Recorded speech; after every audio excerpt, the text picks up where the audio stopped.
Hey all, Mike here. Just wanted to let you all know that we are on Patreon. Yes, that's right. The Creative Risk Podcast is on Patreon. Y'all got to get access to these wild perks that are on there, including discounts to apparel and one-on-one coaching with Joshua and myself, as well as exclusive content from our creative startup e-learning course, as well as weekly gays, we call them, weekly get at it's, which are short motivational episodes to get your week off to a great start, as well as bonus full-length episodes of the Creative Risk Podcast.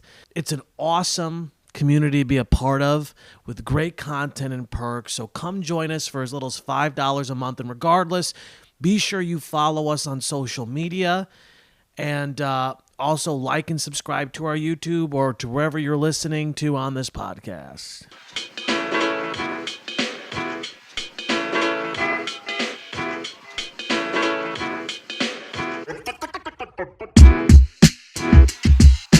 Hello, friends. Welcome to Creative Risk, where we talk about art, entrepreneurialism, and everything in between. This is Mike here, just coming at you before we start the episode officially to talk a bit about our guest.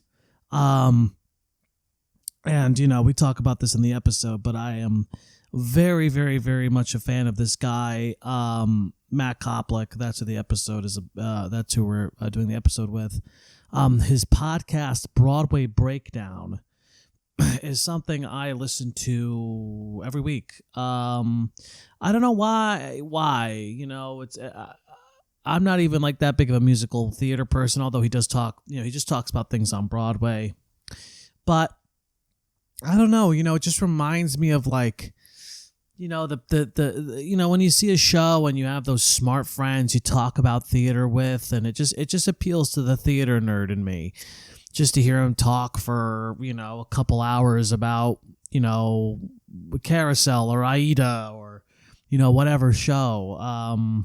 It feels like not only am I getting, you know, some cool information, but I just like, it's like I'm hanging out with a friend. That's how it feels when I listen to the podcast, and I really enjoy it. And, you know, he is great because during Tony season, which we are in, he does a lot of Tony episodes, sort of like, okay, his predictions for nominations, then his predictions for wins, and his review of the Broadway season. In fact, I highly encourage you, after this, you listen to this podcast, is to go listen to a 4-hour podcast he did just reviewing and ranking every single show of the 2024 Broadway season, because he's seen everything. And it's fun, you know. I listen to it when I cook. I listen to it on the train. You know, it's just makes me warm inside. So let me read Matt's bio, then let's get off to the races here. So Matt Koplik. He's the host of Broadway Breakdown. He performed semi-professionally as a kid and received his BFA in musical theater from Emerson College. So he worked as an actor for a few years, then transitioned into writing. His first screenplay, Knowing Eric, placed as a finalist and semi-finalist for a few national industry competitions, and his first play, Yours Truly, was recently named a semi-finalist for the Terrence McNally New Works Incubator, which we'll talk about today. As I said, he hosts the podcast Broadway Breakdown on the Broadway Podcast Network, and he occasionally writes freelance reviews for shows and cast albums.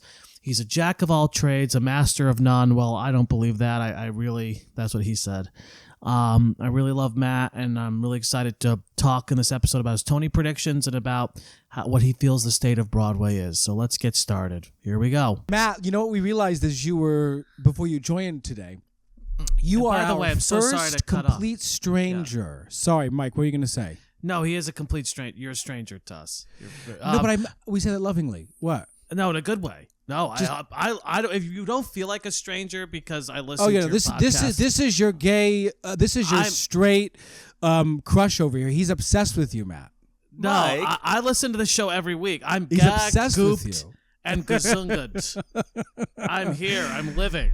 It doesn't get more. Literally, when you said yes to the email, I literally went like this. I was waiting for my girlfriend. I think she's a break up with me because I read the email. And I went like that.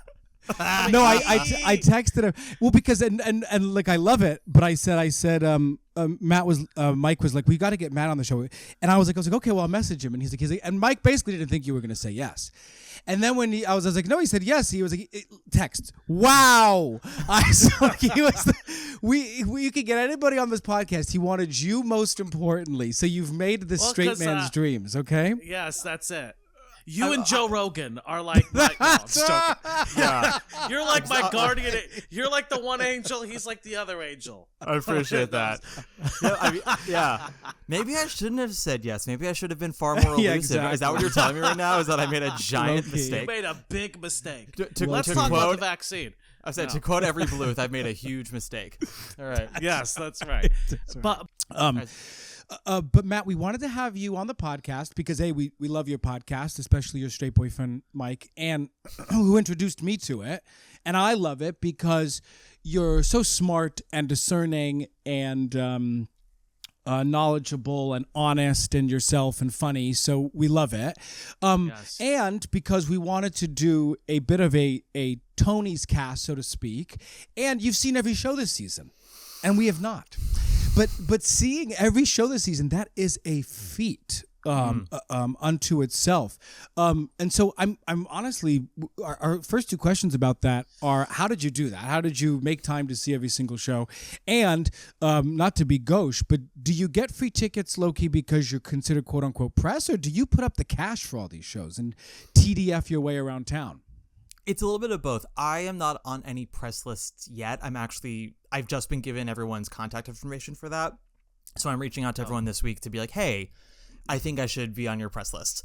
But it is a combination of stuff. I have friends who are on press lists. I have friends who are Tony voters. So I will tag along with them sometimes.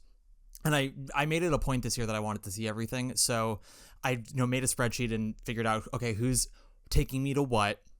And then some of it was TDF, some of it was luck with Lotto and Rush. Some things were buying tickets for shows super in advance and being able to get like a $60 ticket 3 months out. So, I mean, I saw Illinois' Mary Jane and Mother Play all for like $60-$65 because I bought it like super early. Sure. And then sometimes I'm lucky. I have a family member who wants to see a show, and they'll ask me if I'll get the tickets for us, and in exchange I get to go with them, and I'll do that. The only two shows that I paid like legit, well, one was Face Value, one was another situation. I'll get to that in a second. But Appropriate, I paid $150 to see at the Helen Hayes before it moved. That was the most I paid, and then I saw Cabaret for $150 as well, and that was through an app called Theater. THEATR, which is a resale app. It's like StubHub, but the thing with Theater is that you can't resell your tickets for more than what you paid. So you produce the receipt of what you paid, and then you list it, and then if people aren't buying it immediately, people will lower the prices over time. So the ticket I paid for Cabaret I got for $150, but the person paid $275. So I got a semi deal for that, but everything else was either free or under $80. And yeah, so sometimes I'm just very crafty. Smart. Also, side note, but I'm going to plug it because I thought it was a good deal. I saw a few days ago that Equity has its own ticket portal now, and oh God. I saw that actually Brightman's show was on there for $7.95. $7.95. $7.95. No Equity though, they probably fucked something up. It's probably come on. Yeah. The moment you try to buy it, it's like, oh no, you actually owe us $45 in dues. Exactly. Like, what happened? Well, here's how I know Equity doesn't work. Exactly. Do you know how long it took to pay my fucking initiation fee or whatever? What is it like? I took 5 years to pay it. 5 years. I took 5 years. I just kept, sorry, I can't. They're like, that's okay. I'm like, bitch, you need to be pushing. Oh, that's why I spent 2 years not paying my dues, and they never said anything. And then eventually they're like, hey, it's been 2 years. Are you going to pay? I'm like, oh, I'll pay it all now. But 2 years is a long time to just like not reach out to me. Whereas SAG is literally like, hey, like we have your mom. Like we have her in a warehouse. If you don't pay, like we will literally destroy your life. Did you all see that Brooke Shields is the new president of Equity? Which is did kind she of win? Well, she did, but she did Grease, and what else did she do? She's been on Broadway a couple of times. She did Wonderful Town. I actually saw her in Cabaret I saw in her 2001. do Wonderful Town. She was in Wonderful Town. She's apparently She was really in good. Cabaret. Yeah, she was in Cabaret. She also did Addams Family. That's right. Equity had its lowest voter turnout in years with this one, and I did vote So for was Brooke Brooke. because Michelle Pock told me to, and I said I trust you, Michelle Pock, so that's who I'm voting for. Deep cuts. I This is just what I think love about Matt already. Yeah, attractive people should be in charge. That's just how it should be. Is that the way of the world? Attractive, you know, That's your attractive and cishet famous. white line. Yeah, Exactly. attractive and famous people need to be in charge. Well, No, and but I do love that. Of course, that's so right. That Brooke Shields did do all those shows, but again, low key, it's not like it's not like her breeding ground, so to speak. Which is why it's just interesting to me. Yeah, that I think that she's with the Brooke, president. what might be helpful is because she is such a name, she might be able to make more of a case for items on Equity's list than other people, and also because she is quite wealthy, she can do the job and not have it hurt her income in the future. Like Kate Shindle stepped down because she couldn't audition for anything because it's an unpaid, time-consuming job. And so I think with Brooke, she'll, I'm hoping she'll be able to do it and not feel resentful of all the jobs she's missing out on, because it's like, yeah, no, you're a movie star. You have so much money. Of course. And Fran, I love our Franny. Yeah, you're right. Fran and Brooke will hold down the fort for us. So okay, Matt, where did this all begin? Where did your theater obsession begin? Give us the early stages of your life. Oh, have we officially been recording this now? Like we're we've in been the episode recording. now? Oh yeah. Yes. Sorry, I just thought we were talking. No, that's how we roll. Exactly. We'll cut out all the nasty shit we said. We'll cut around. Trust me, we will. All the we will. nasty shit. No, he's anal about it. I'll put out anything. Listen, I don't need to talk about my sex life right now, but I first fell into theater. So I'm a baby boy of the 90s, and thus I fell into musicals, I think the way most of us did, which is Disney animation. And then my whole family has been involved in theater in various ways, but never performing. My grandfather was an entertainment lawyer. His wife was a casting director. My parents worked for advertising companies for movies. So we always joke that I was the first person that started, theater in front of the table rather than behind the table. But we went from Disney movies and Singing in the Rain and Wizard of Oz to Lamb Chop, and Lamb Chop had a 1-week stint at the Richard Rodgers Theater in 1994, which we went to go see, and I'm pretty sure that was my first Broadway show. And then immediately after that was Beauty and the Beast with the original company, and it all just kind of snowballed from there. Beauty and the Beast became Lion King, which became Les Mis all of a sudden, and by the time I was like 8, I was into all of Rodgers and Hammerstein and The Wiz and Gypsy, and just no looking back. 100%. Well, it's funny because the reason why I'm so happy that you guys are meeting is because I don't know if you see Josh's little playbill collection behind him, but you both are true like theater nerds, like real. Like, what are the deep cuts you got behind you? Okay, Josh? I have to look. Yeah, this you could probably camera. see them from afar. Can you see them? I can see the revival of Guys and Dolls, the 92 Guys and Dolls. Oh, that was my first. That was my first recording ever. My first album that I ever bought. That's a that good CD. first to have. It's so good. I talked about this before on my podcast. The 90s, every decade is sort of has a definition in my eyes of at least of musicals of what made them. So like the 80s are the mega musicals. The 70s is sort of the hippie / counterculture experimental movement. The concept musical, yeah. Yep. The 90s for me was the decade of revivals. The best Broadway revivals that we've ever had were all in the 90s. And that is one of them. Do you know what's beneath that? My first Broadway show, which is also my partner's first Broadway show, is Miss Bernadette's Annie Get Your Gun in 1998, which was the first show I saw. That changed. That was the impetus for me. That was like, I'm gay and I'm in heaven. That revival. And I see Carolina Change. 2004, best season. I love it. Carolina Change, man, that's a fucking masterpiece. I see the OG Sunday in the Park with George. Yes. I see Baby. Yes. Company. Baby. Uh-huh. Listen to your papa. That's a great score that no one knows. Everyone good. just knows Story Goes On and nothing else. And I'm like, that whole score is a bop. Banger after banger. It's amazing. Am I seeing a falsettos in there or no? At the top. You're not. You're seeing that's noises off. Oh, okay. And then also from the 2004 season, because my two favorite shows of 2004 weren't Wicked and Avenue Q, ladies and gentlemen. They were Carolina Change and Taboo. I loved Taboo. Oh, Taboo. I loved Taboo. I can't speak on Taboo because I didn't see it that season, but I was a middle schooler in Manhattan, and I had a lot of friends who went frequently. And it was one of those things where if they weren't around me all the time, I probably would have gone on my own and maybe enjoyed it, but they were just so annoying about it that as a point of pride, I chose not to go. It's sort of like I totally that hear you. documentary. What's that documentary about the 2004 season? Show business. That documentary is so good. It is good. But Rosie O'Donnell also made a documentary about because she produced Taboo, of course, and she was obsessed with the show. She was obsessed with Boy George. She really tried to make it go, and obviously didn't.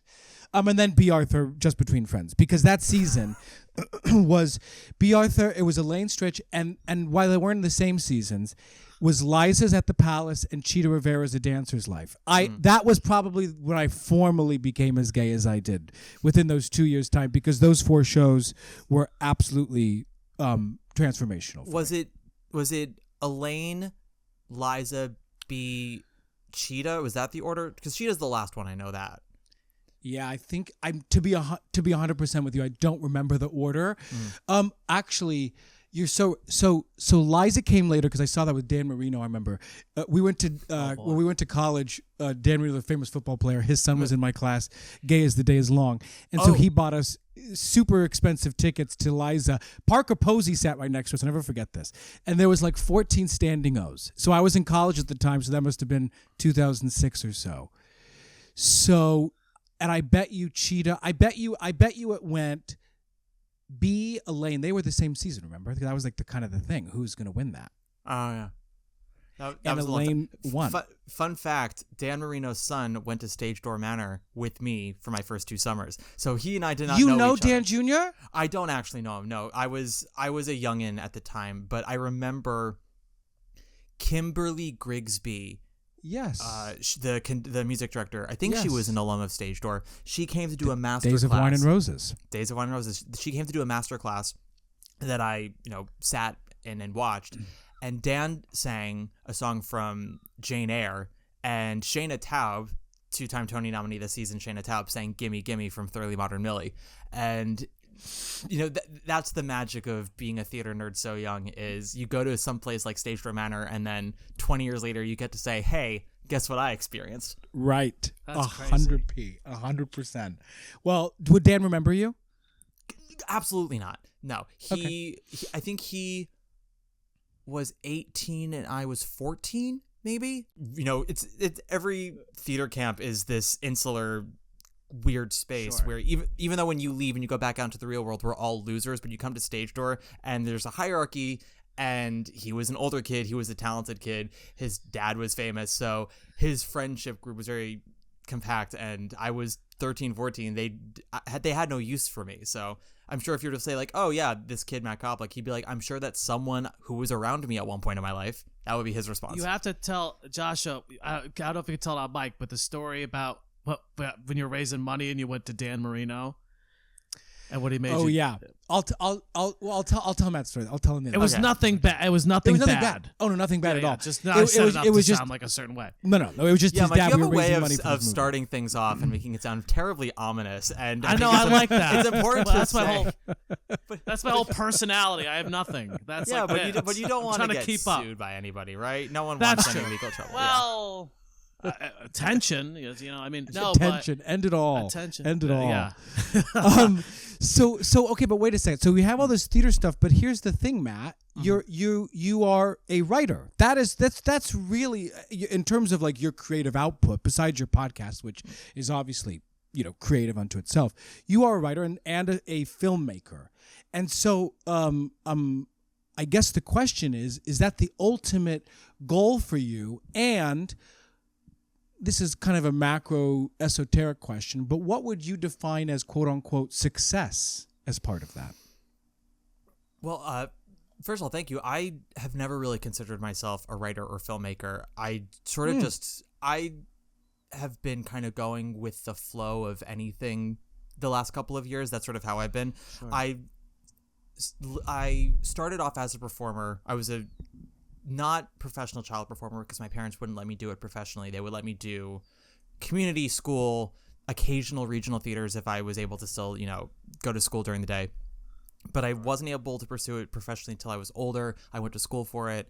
And so that was my idea of success early on was be on Broadway, win a Tony, be always performing all the time.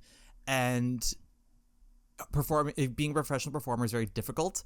And there were a lot of personal demons that I had at the time that kept me from really going for it. I would maybe work every year and a half for a couple of months on projects that were terrible. And I got into writing because the last professional show I did was an off-Broadway play, which if you listen to my podcast, everyone, I always call it the Pulitzer Prize denied Daddy Issues. It was just... I'm aware of this. It was garbage in 2 hours. That's all it was. It was this gentleman who, I guess the earlier part of his career was being a script consultant or something on like 80s and early 90s sitcoms and never really made it himself. And so he wrote this play that he also produced and he directed. And I love the passion behind that. But the play itself was terrible. He wouldn't take notes. He didn't know how to direct anybody. He, it was a very toxic situation. And I thought to myself, beyond the fact that I just hate being in this show, there have to be better scripts out there than this. I could probably write a better script than this. So I started writing from that. And then I didn't start writing critically, honestly, until COVID, when we were coming back to theater after lockdown. I was still doing the podcast, but it wasn't really about what was on Broadway currently. It was purely deep dives into past shows, which I still do, but we're not really in that moment right now. And I would review shows I'd seen on Instagram on my close friends, on my stories. And speaking of your friend, Josh, Natasha Diaz, she and I are friendly. And I had posted a close friends review for Paradise Square, which was a musical that I very much hated and still hate. And I wrote what I thought was rather articulate breakdown of why I thought the show was terrible, but primarily the big 11 o'clock number that Joaquina Kalukango sings, Let It Burn. And she is a phenomenal performer. I saw her in Slave Play, I saw her in Color Purple. And I was watching this woman with so much talent have to basically pull a vocal marathon to save this show. A song that lyrically means nothing. Musically just requires her to have these long-ass notes on these high-ass phrases. And I just sat there going, this song is bad. She is going through a vocal workout, but the song is bad, but the audience keeps leaping to its feet. So I did this whole breakdown about how you got to ask yourself when you go see a musical now, is the song good or is the actor just singing high? And our dear friend Natasha basically yelled at me in my DMs and she said, you are a coward, put this on main, stop putting this on your close friends, what the fuck are you doing? And that's the kind of tough love we need. And so I cut out the rest of the review and just focused on that part about the singing part, and I made a post about that, which I hate to use the word because it's always makes me roll my eyes, but it went a little viral, and that got me attention and other things that I wrote. And then now is a sort of, God, I feel like I've been talking forever. It's just a long way of going. It's all about you, Matt. Oh my God, thank you. It's been, I just go with wherever my interests lie and then wherever people's attention goes to. It's the only thing that I still have the performer in me is like, I'm a bit of an attention whore. I'm like, oh, that video I made didn't do anything. Let me write a review again. Oh, that's been going well now, but this last written review didn't do anything. I'm going to do a video again. And it keeps me active and trying new things. The second question you had was, what do I define as success? Mm-hmm. Right? Okay. Yes. Okay, wait, before you say that, can I say one thing? Absolutely. This just because I'm not sure if you know who Gus Haggerty is. He's a friend of ours in very different world in some ways. But one of the things that he was talking about, we were doing an episode with him on finding a creative voice through social media. And one of the things that Gary Vee says, and one of the things that Matt just said, Mike, and this is a tangent, I promise we'll come back to success, but creating content that you love, creating sharing content based off of your own obsessions, your own creative interests, and just you saying like, take this off of close friends and put out in the world what you're good at, what you know, and then and finding your voice through that. It's developing a following or having something go quote unquote viral by way of just chasing after what you know and what you're passionate about. I just want to highlight that point because it's a theme these past few weeks. Absolutely. I have gotten to know so many people in this industry through the podcast and through writing on social media, which, I mean, if you were to tell me 2 years ago, hey, people are going to follow you on Instagram because you're going to write stuff on multiple slides in very small text about some show that 95% of the country isn't going to see, I'd be like, what are you smoking? But I mean, in a weird way, it is that I found sort of a niche that not a lot of people have, and that's the only credit I'll really give myself because I don't plan this stuff out. I fall into everything. But I think in terms of success, just doing what I like to do and getting paid for it, I consider that success. Like if I can stop having other jobs that are in an office or things like that, because I have a whole bunch of small side gigs plus occasional temp work just to have a living and do the things I love to do. If I can do the things I love to do, get paid for it, and just have a life from that, I consider that success.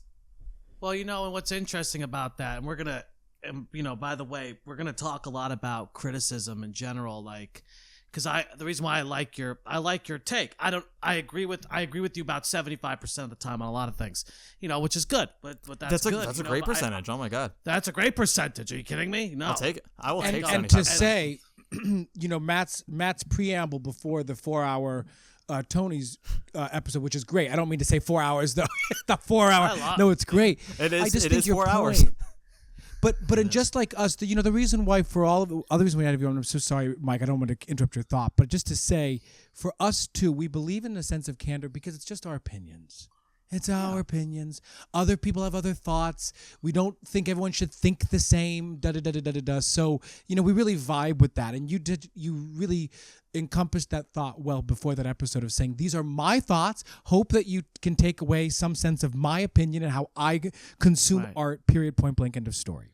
Yeah, because ultimately what we feel about art is more a reflection on us than the art itself. Like if the three of us were to see a show today, we all are going to see the same show. That doesn't change, but what we take away from it is different, and that says more about who we are. Yeah, which is why I think people also get so defensive of negative criticisms on a show that they like, because they take it personally. They say, oh, you think this show is bad, therefore I'm dumb for liking it. And listen, sometimes I do think sometimes they are. Sometimes they are. Sometimes I really do think that. But I keep that part inside only because that's not conducive to conversation. It's just like a very I want more toxicity and spite in the podcast, Matt. That's what I want. I want more anger, more rage. No, I'm just joking. No, I think you do it. I think you're very clear and very. And we are going to get into criticism, but I think you're very fair and as you said, there's a lot of beating around the bush these days around a lot of stuff. So but I think I just want to lift up what you said about the outsourcing, because what's so hard about this and why, also really interested in you is like, as far as I'm concerned, you're out here doing it because, you have to be so much more than an artist to live in today's world. It's just, this is late stage capitalism. Everything's falling apart. You can't earn enough money to fucking live off. We have friends who make millions of dollars and somehow still are not able. We know Tony winners who are not able to pay their bills. It's like, it's crazy. That's just that. And so, I lift up what you're talking about is like success. Yes. It's like, how are we able to make money doing what we love and doing stuff that makes us happy? And that is an extraordinary feat. It's just, it's not ordinary. It's extraordinary. And that's what's so hard. It's just hard out here. And as somebody like you, who like I said, I'm gagged that you're here. You have a lot of, I know that you have a lot of fans. It's like, and it's still every day. It's like, we keep grinding away here, and trying to reach that brighter tomorrow. Yeah, and when you're in the sauce, it's always hard to really enjoy it. Do either of you watch The Office? Have you ever watched The Office? Yes. Yeah. There's the line at the final episode that Andy says, where he's, I wish you knew you were in the good times before you left them. People say, "Oh, remember the good times." There are so many times I feel that, because I just get my own anxiety of imposter syndrome of starting off as a performer, then moving into writing and podcasting already comes with baggage and stigma, because any opinions I give about anything comes with the tag of, well, you weren't a successful actor the first time around, so now you're picking on other people. I think of it more as all the different avenues of theater that I've been in gives me objectivity with everything and fairness, because I know how hard it is to do. But that also still makes me have anxiety of anytime I say anything, oh God, is XYZ going to come for me now? Is, right. Am I just lashing out for past indiscretions? And there's no way to ever really know. You just kind of have to be honest and fair as much as you can. But it's, as you said, it's difficult. It's fucking difficult 24/7. That period, point blank, the end. Yeah. And we want to get into it. Josh, ask the next question, and then we're gonna ask you some quick questions before we get into like art and the Tonys, even more so. Fantastic. About the it's such a basic question, but I am curious. You always learn a lot. I actually just watched I Love Grumpy Old Men and Grumpy Old Men, and then in the first Grumpy Old Men, when Anne Margaret goes to visit Jack Lemmon, she shows up at his doorstep unannounced, and she's like, can I please see your bathroom? It's the middle of the night. And he's like, what are you talking about? And she's like, you can learn a lot about someone from being in their bathroom. So she goes up there for 10 minutes, and she learns all she needs to know. They get married at the end. Anyway, who are your three top favorite Broadway divas? So basic, but it says a lot. Okay. Currently working or of all time? All time. Okay. So I gotta be very strict about this, because there are some divas who have given performances that are very important to me, but their overall career is not one that gives me life. And then, sorry, that's what I'm just giving an example of mine. Yeah. Well, anyway. Sally Murphy, who gave one of my favorite performances in all of musical theater in Carousel, but I am not her. I wouldn't say her whole career gives me life. That is the pinnacle with other beautiful things. So Audra is definitely in my top 3 for sure. No questions asked. I'm gonna be a little basic just because she was the first Broadway star who was born in my lifetime that I remember tracking the trajectory of, which is Sutton Foster. And also, gave some performances that I have been astounded by. The downside is, I would say, I have not been thrilled with her performances in the last couple of years, but that is also, in my opinion, what we should do with our divas, is hold them accountable to the glory that we know they can do. And when they maybe don't measure up every time, we don't get mad at them so much as we go, next one will be it. You're gonna get it next time, rather than slay queen. Like, it's the thing I hate about the gays right now with Gaga and Beyonce. I go, they're not perfect. Gaga was bad in House of Gucci, and Beyonce can't act in movies. That's fine. They're humans. They have their weaknesses. But to just say, oh, they're perfect, they're sent from God, I go, yeah. So okay, I said Sutton, I said Audra. My third one, I am gonna say,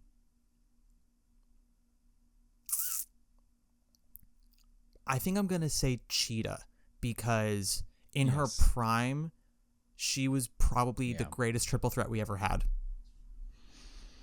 But that's tough, because I was going to make some deep cuts. I was this close to saying Barbara Harris, even though she only was in like 4 Broadway shows. But she was very important to me. She went insane on stage. Yeah, well, I know. It was too much for her. I didn't even say Judy Kuhn, who I absolutely adore. But I have that signed chest Judy Kuhn on the other side of the wall. I love that.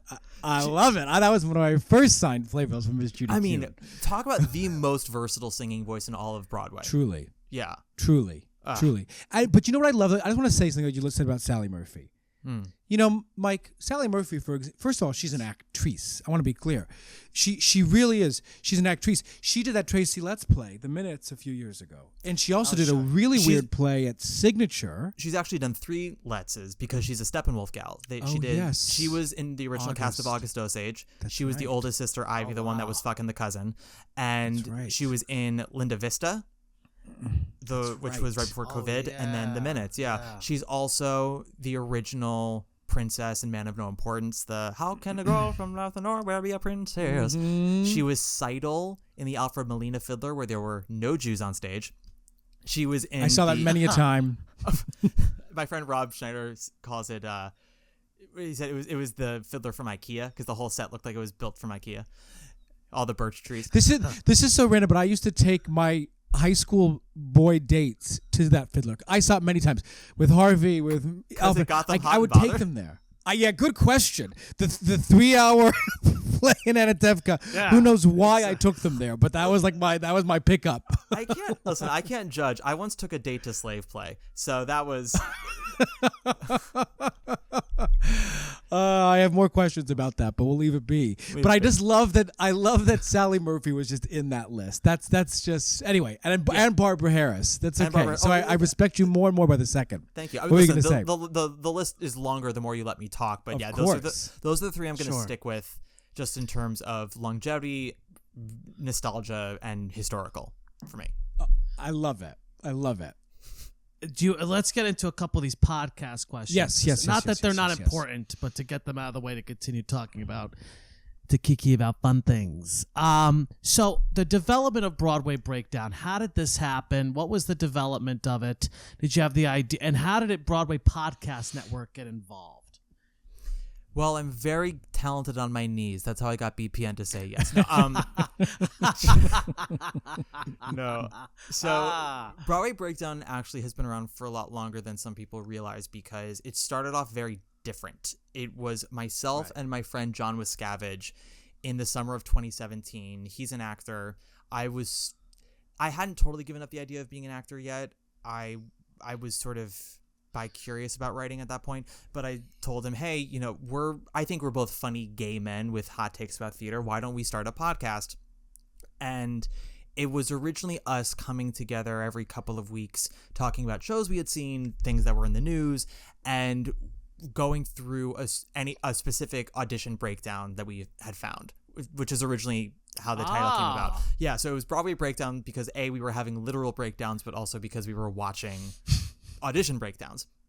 Sure. And one of the recurring things actually was there was this dude who kept trying to hold auditions where men would show their feet, and I don't think anything ever came of those auditions, but he would post it every couple of months, and John and I were on this mission to find him, and it never came from anything. But so that was about 2 years on and off of that, and John would sometimes book work and not be able to record, so I would bring guests on, and we would do something called My Obsession, and people would talk about a show they love or a performer they love. And then when the vid hit, the COVID, John basically said, I don't really want to do this anymore. Talking about theater while not doing theater is very sad to me. So he said to me, you go, take it, do whatever you want with it, and I can be a guest at some point. So I started listening to other podcasts because I wasn't a podcast person until I started doing one. And Sure. I wasn't listening to any podcasts for like 2 years of doing Breakdown. And finally I listened to other podcasts to get a sense of what other people were doing, what was working, which is just, I should have been doing that from the start. You get better at whatever it is you do, the more research you do. Right. But I was just no one's listening to this anyway, who cares? But so I was listening to a lot of movie podcasts, and I got the idea from a podcast called Blank Check that does, for anyone who doesn't know Blank Check, it's a podcast with Griffin Newman, who's an actor, and David Sims, who's the critic for The Atlantic, and they go through the filmographies of directors that have had success early, get a blank check for their next movie, and sometimes the check clears, sometimes it bounces, and each episode is the next film in that director's filmography. And I thought, that would be fun to do with Broadway artists, but it's always difficult with Broadway because you can watch a movie. You can't always watch a Broadway. And especially at that point, not everything was online. There weren't a lot of bootlegs available. The library at Lincoln Center wasn't open yet for the public again. So I got creative about what my series would be. So the first one I did was Sondheim because he was still alive and it was attention grabbing. And then I started doing themed ones.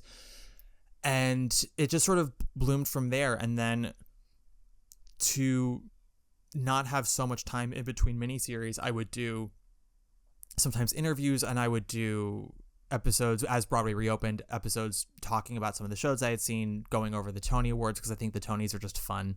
It's the closest theater kids get to, you know, Monday Madness or anything like that. Exactly. Or March Madness. That's what it is, March Madness. But Monday Madness. Monday Madness. Yeah, well, I had a mix in my brain. You had the M's. You had the M's. I had it. There's musical I'll give it a Mondays. B. There's musical Mondays in New York, and then March Madness, and I was like, Monday Madness. No, yes, Yeah. So it all just sort of culminated there, and then Broadway Podcast Network happened because the podcast was actually kind of gaining traction and doing really well with each new series I was producing, and somebody had sent my info to one of the producers at BPN. And they said, yeah, like, you know, fill out this form and give us 3 episodes to listen to and we'll tell you what we think. And so I did. And this was August of 2022. And then in September 22, I had a Zoom call with all the people at BPN, and they said that they wanted to add the show. They said, we don't have anything like this right now, and we would be really interested in having you come on. And that was that. And honestly, it's not much has changed other than getting some money at the end of every month. And occasionally I can get some fun interviewees, because they'll shoot out emails from time to time and say, hey, this show is opening and these people are willing to come on podcast to talk about it. And they tried really hard for about 6 months to get Broadway actors to come on Broadway Breakdown to talk about shows that they were not in. And it was impossible. They're like, we tried really hard, but this Tony nominee just doesn't feel like they know enough about Smile the Musical to talk about Smile the Musical. Sure. They would much rather talk about their show that's opening.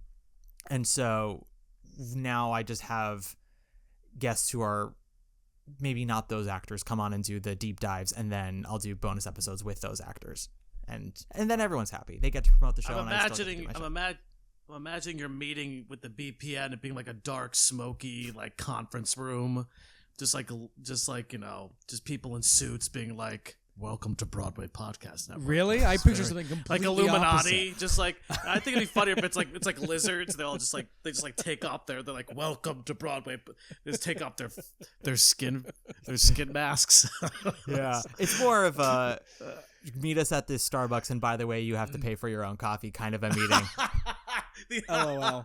Okay, well that's a good segue to my next question.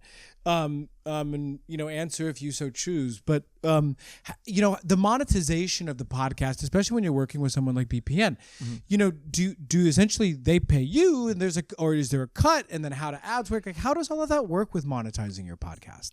So the advertisements are how I make any money, and it fluctuates based on listenership, obviously.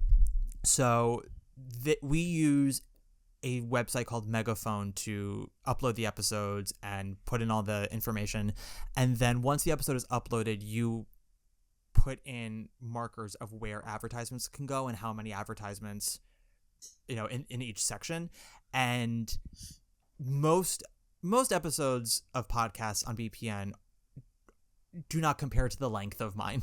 So they have in their contract, they say you have to do 2 commercials at the beginning and 2 at the end, and then if your episode is longer than 40 minutes, you gotta have 2 more ad breaks in there. And I go, okay, well, what if it's over 3 hours? Do I do 9 breaks? Because I'm not gonna do that. But I do those ad breaks, and I would say the second week of every month I get a report about the previous month, what my numbers are, how that translates to advertising money.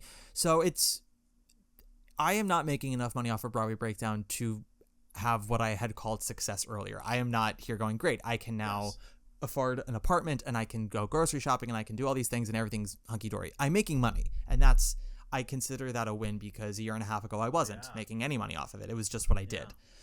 And I have been making more each month since I started, which is a good, way to chart this, but yeah, at some point I gotta get more in a shark mode and plan ahead and start thinking of how to progress to the next step. But that's not how my brain works. I loved the idea, the singing idea, the reviews.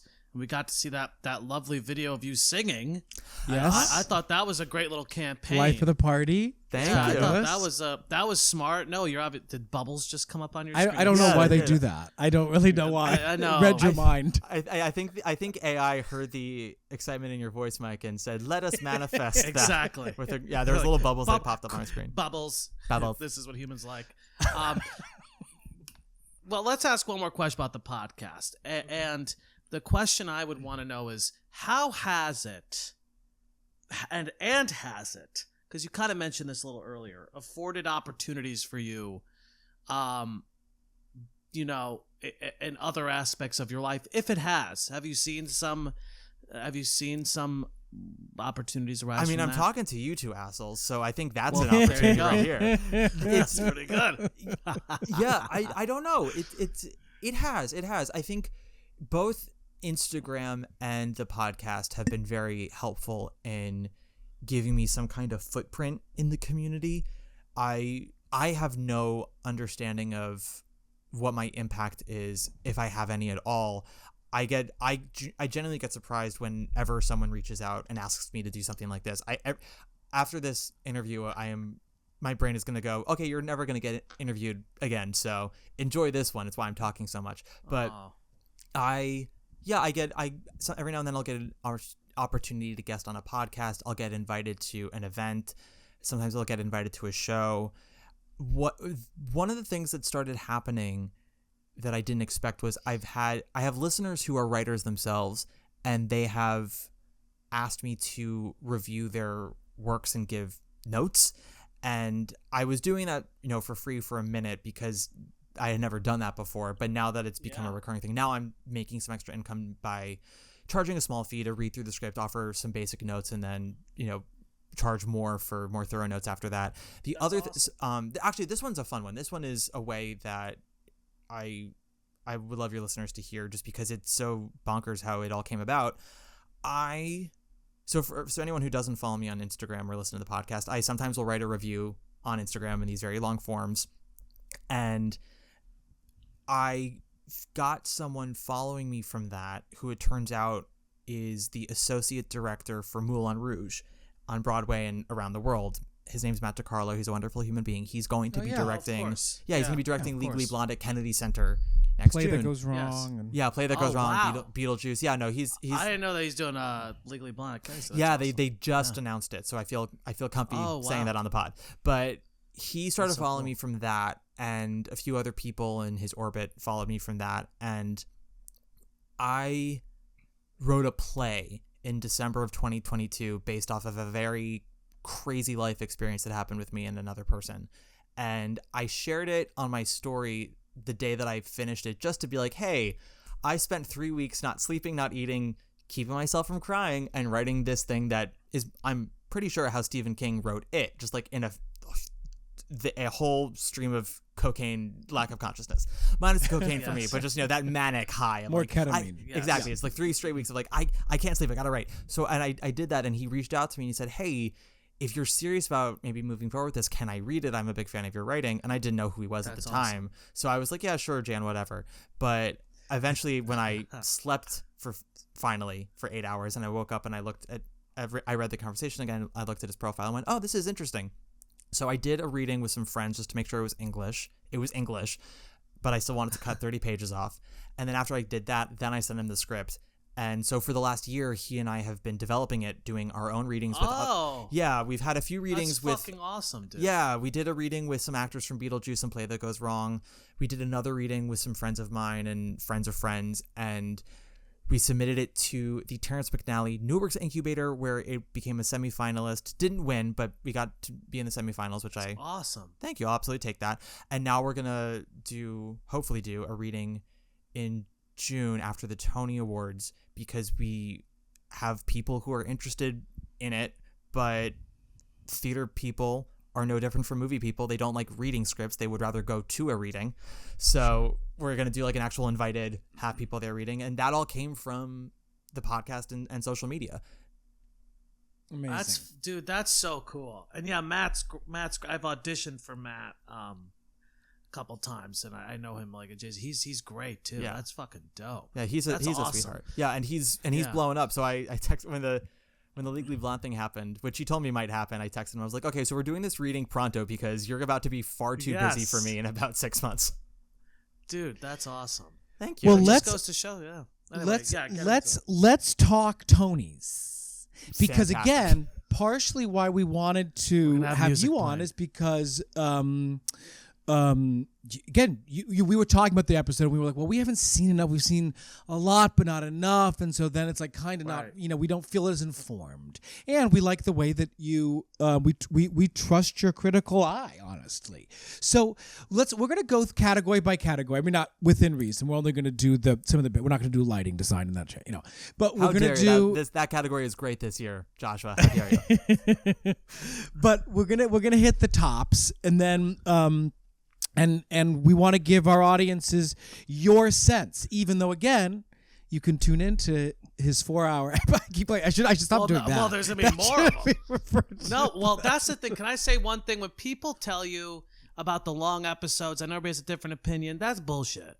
I like the long episodes. Yeah, I like them because I appreciate that. No one really complains about it to me. The only person who's genuinely complained is my father. But he doesn't. Oh. But that's because he doesn't actually listen to it. You'll never get his approval anyway, right? Yeah, so it's I've stopped chasing that rainbow for years now. But I'll have friends DM me sometimes, and they'll just comment the length of that week's episode. But they listen to it all the way through. Exactly. So no one's actually ever given me crap for it. But good. Every now and then people do say like, have you considered going shorter? I was like, we record as long as we record, and if it interests us, then that means the episode's going to be interesting. And exactly. I like the eating too. It's like I like that. You're the only one. I had to stop doing it because people complained. I have a feeder fetish, so it's like I just love munching. Best actor. Yes. I want to do best actor in a musical. Okay. That's where I want to begin. So this is a prediction. This is this could be a prediction / your opinion. If we're starting with best leading actor in a musical, Brody Grant, The Outsiders, Jonathan Groff, Merrily, Dorian Harewood, The Notebook, Brian Darcy for Days of Wine and Roses, and Eddie Redmayne for Cabaret. Mm-hmm. What's ticking for you? Well, I think Groff Sauce is winning. That's just what's going to happen for many reasons. My personal vote would be for Brian Darcy James in Days of Wine and Roses, which is a musical I did not love, but he and Kelly were pretty incredible in it. But unfortunately, that show has closed, and it's very difficult to win when your show is closed. But I will be eating those words in a minute for some other categories. But in addition to it being closed, it was also a very divisive show. It had its fans, but a lot of people found it very cold and weird and just dull. I was sort of somewhere in the middle there.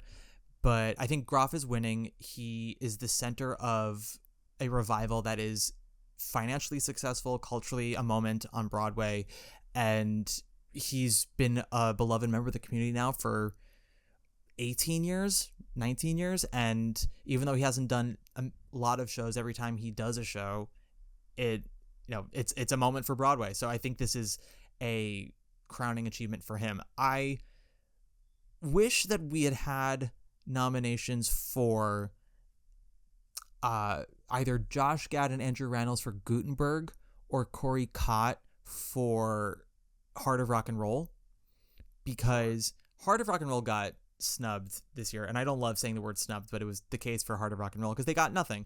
And I thought that this was a very bad year for new musicals, and Heart of Rock and Roll was one of the delightful surprises for me of just being so dumb, but very smart about how dumb it is.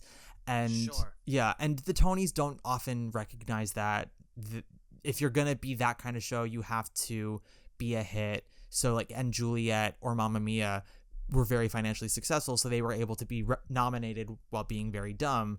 Heart of Rock and Roll, they're having trouble getting people to come, which is a shame. But I think Corey Cott is very much the emotional center of that show. And then Andrew and Josh just together raised Gutenberg to a higher standard than I think that show actually is. They're great. Yeah, they're great. Yeah. I'm happy Dorian Harewood was nominated for The Notebook. Justice for people over 50 getting nominated for Tonys. Yes. Yeah. Well, yeah. Go ahead. Sorry, Joshua. You go. Well, I was going to say, speaking of which, it kind of takes us to Best Leading Actress, where Miss Marianne Plunkett has made her return. We love it. So Miss I can't talk about Marianne Plunkett without crying. I can't do it. I know. Miss Marianne, I know it really is kind of actually emotional, the fact that she's made this return after all these years and is not nominated. So it's Marianne, which is also tough because, I might have to, take in the backyard for Days of Wine and Roses. No, I hear you, but I loved the show. So Kelly O'Hara is nominated, of course. Malia Joy Moon for Hell's Kitchen, another return with Eden Espinosa for Lempinka, and of course Gail Rankin for Cabaret. Mm-hmm. So what's the vibe there? Anyone's game, honestly.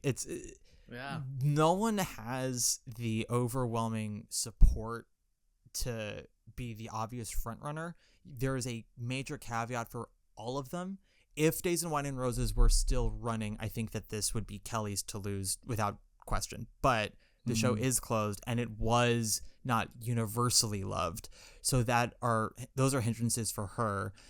Marianne is my vote, but her show was not super well recognized by the Tony Awards, which hurts her a bit. And she and Dorian, while they are the center of that show, they are not playing showy parts. Like, she doesn't sing until the very end, and it's not a boots the house down mama kind of singing. It's she's a woman who's about to, spoiler alert, die. So she's not she's not singing for her life.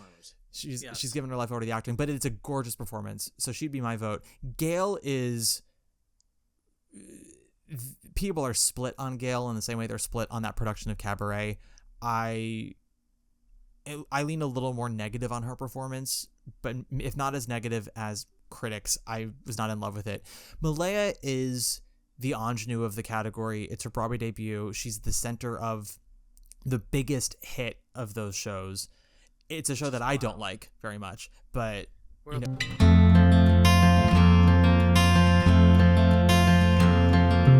9 months wondering who you'd be.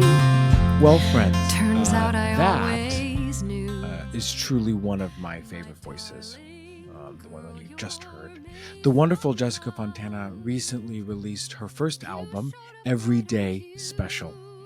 The album bridges the worlds of theater and pop and also includes an original song, part of which that you just heard, penned by Jessica with her husband Santino Fontana and Frank Galgano and Matt Castle, both of whom are also wonderful artists. The track inspired the album's title, of course. I've listened several times, no BS, to the whole album, and so should you.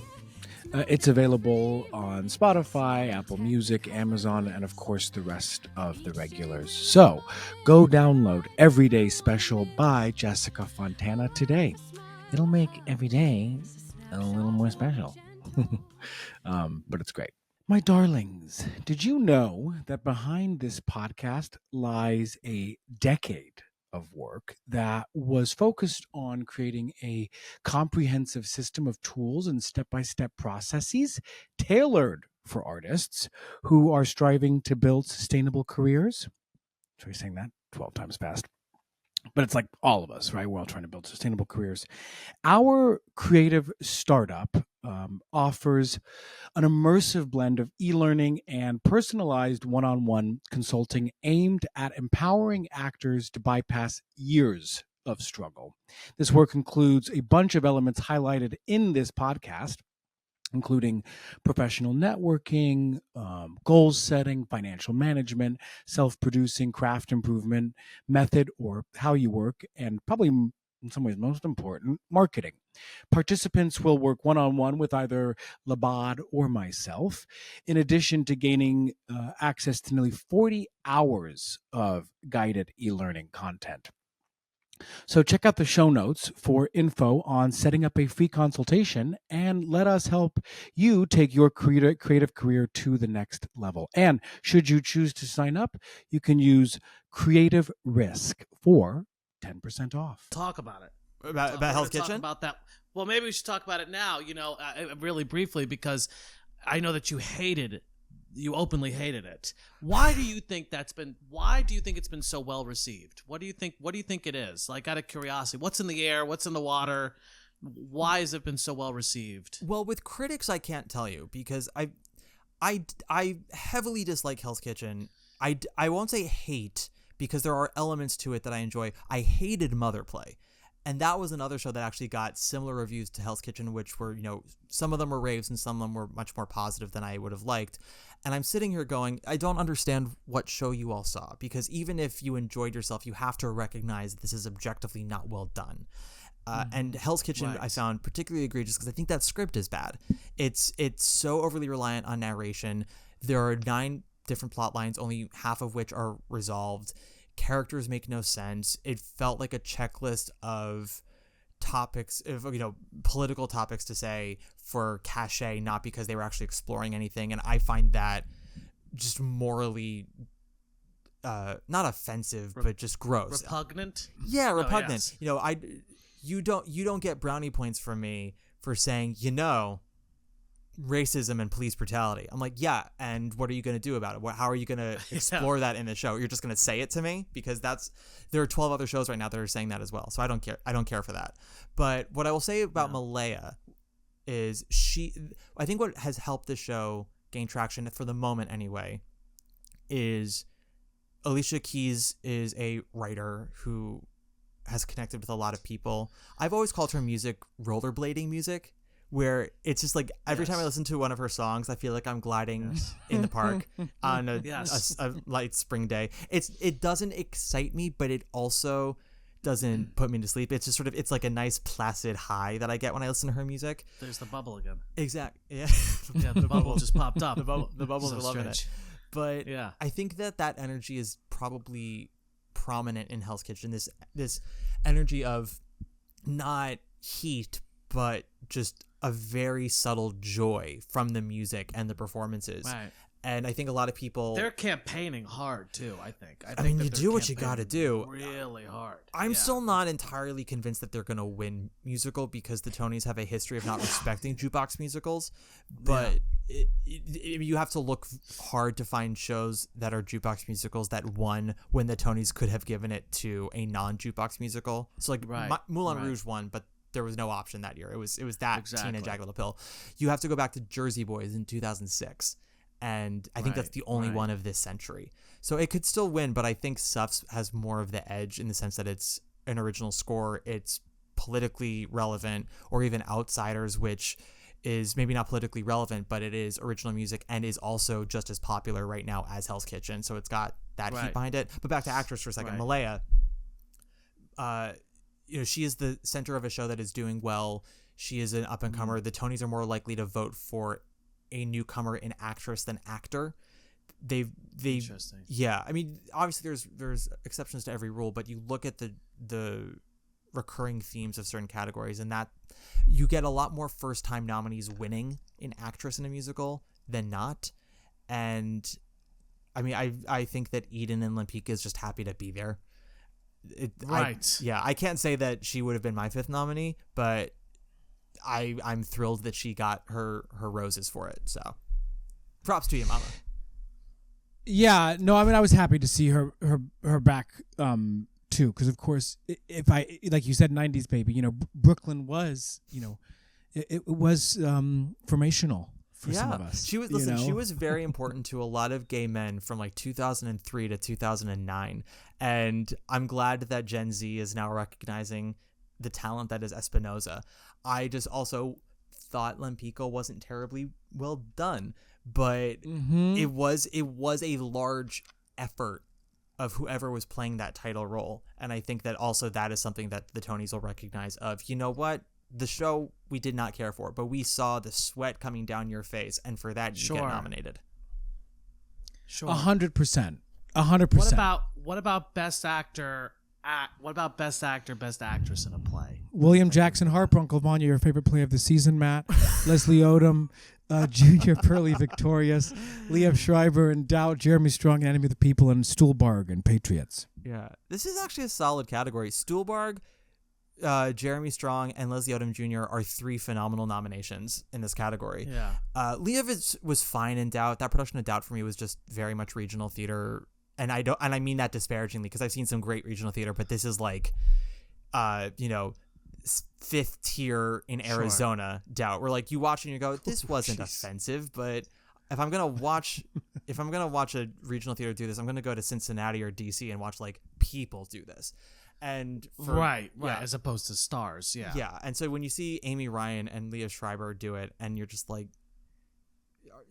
I'm sorry, is this junior year showcase? What are we doing here? Everyone is so safe right now.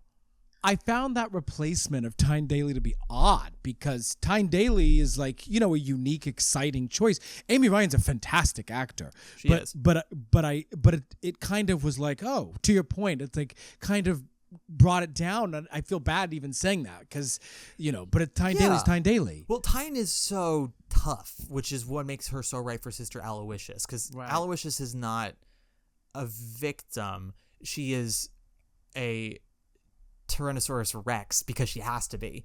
And I think if you play it soft, it doesn't make sense. You can find the vulnerability in there, but you can't play the vulnerability. And I found that Amy Ryan did, which was just it just led to no sparks for me in that production. But going to actor for a second, with Liev, he also just kind of played it very, I don't know. He played it like a salesman. And interesting. And I guess that the priest is sort of a bit of a con artist in that way, but he has to be charming in a way that I didn't find Liev to be. And then William Jackson Harper is fine in Vanya. He's definitely the most successful performance in the show, but it was an odd nomination. For me, I think the winner, it comes down to Jeremy Strong and Leslie Odom Jr. And sure, I think it's gonna be Jeremy because it's gonna be a way to award Enemy of the People. Because they're not going to win Revival. That's going to go to Appropriate. I'm almost positive of it now. Mm-hmm. But yeah, because I think if someone's going to win from Pearly, it's going to be Kara Young. And I'm not even confident about that. But I'm more confident in her winning than Leslie. Interesting. Yeah. Me and Joshua saw Patriots together. I haven't seen Enemy yet. My friend was the associate on it. So I'm going to go with him soon. But I thought Stuhlbarg was just excellent. I know some people didn't like it. I loved it. I was like, because he's the that's how old Russian dudes are. They're fucking like, they're little peasant like gremlin type of dudes who are like that animated, and they're like, it's like he reminded me of like dudes I know like that, like who are just in their bodies of the earth, like. And I didn't think it was too much. I thought it was like, I thought the acting in that show was fucking amazing. It wasn't really Will Keane. Yeah, Will Keane was so great. good. My issue with Patriots for me was I found it a little dry on the dramatic sense. Peter Morgan is extremely hit and miss in that respect. I thought it was very smart. It was very stimulating and very theatrical, which I appreciated, but I did find it a little dry. I will say the acting was incredible, and Stuhlbarg was phenomenal. When people say that a performance is too big, usually I have found it just means that the performance is not at the same temperature as the rest of the production, but that production is so broad that chaotic. Who's telling you that Stuhlbarg is too big in it? Because whoever they are, send them my way. I've heard that from like 2 or 3 people. Okay, that surprises me too because I thought he was phenomenal. Yeah, I thought Luke Fallon. Yeah, he was pitched so well for it. Yeah, I thought he was. But my obsession, I know I keep talking about this guy like all the time, but I think he's going to be Luke Fallon, who was Roman Abramovich in that, the young guy. Oh, my, dude.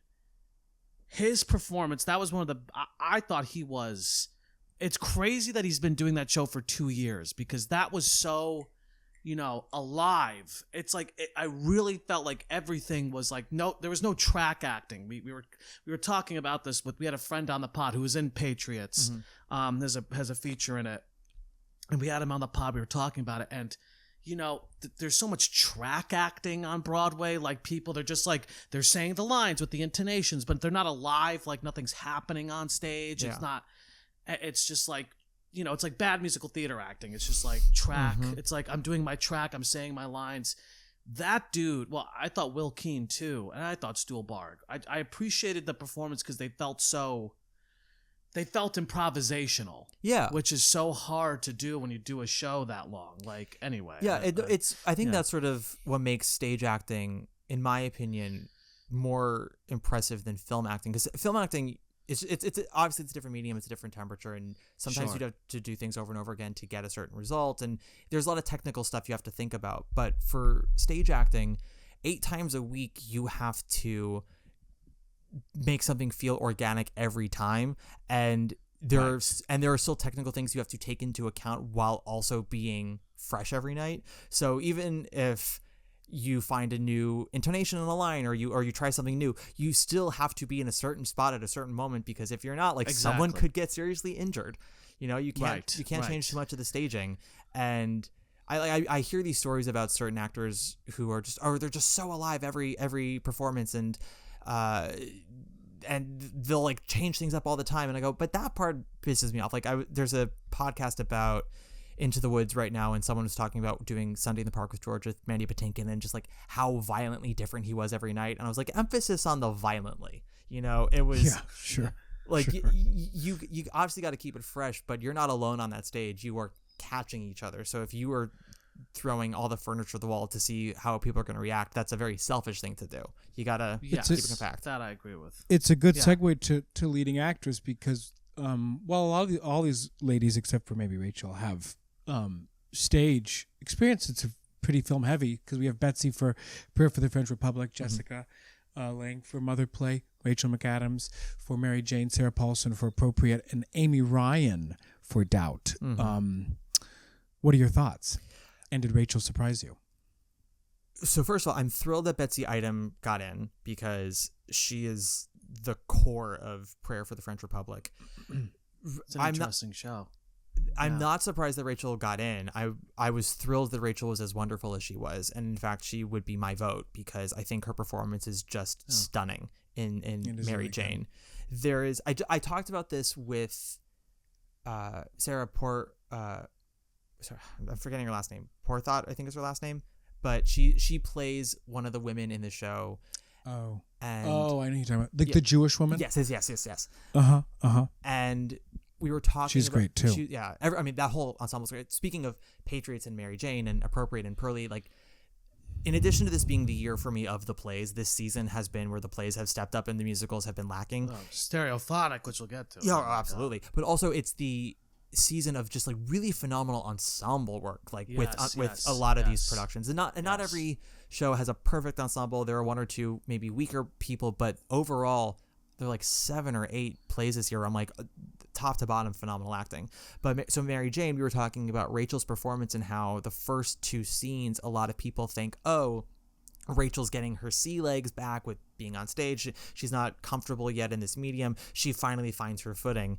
And that's not what it is, because it's a very intentional choice that she's doing. Because for those who don't know the show, her character, Mary Jane, has a child with a debilitating illness that's very time consuming and draining. Right. And Mary Jane is always finding herself apologizing to people for the imposition of being around her and her son and wanting to make people comfortable all the time. So the first scene is her kind of overly performing for her super, of all people, just trying to have everything be light and friendly and funny. Yes. And it's very forced on purpose. And as sort of the rest of the show takes its toll on her, she's allowing herself to not just be toxically positive all the time. But it's a very brave thing to do, because the first 10 minutes, everyone thinks, oh, Rachel McAdams is being very stiff. I'm like, no, Mary Jane is being smart. stiff. So smart. That's why, because there's so much, because I haven't seen Josh has seen Mary Jane. I haven't. But when I heard you say that about the show in your podcast, the reason why I appreciate you is because people are so literal. Like, people are so literal to go like, oh, she's uncomfortable, so that means the actress, like, what are you talking about? It's a fucking choice. Like, and people don't behave. And by the way, believe it or not, everybody in the world, like, people don't behave in logical ways. Yeah. Like, I hate it when people try to like connect it's like sometimes people behave irrationally and do weird, and like that's what being a human is. But everybody's so fucking, I've noticed this, maybe I'm just noticing it now that I've been more in, and maybe I'm just reacting to some reviews I've gotten.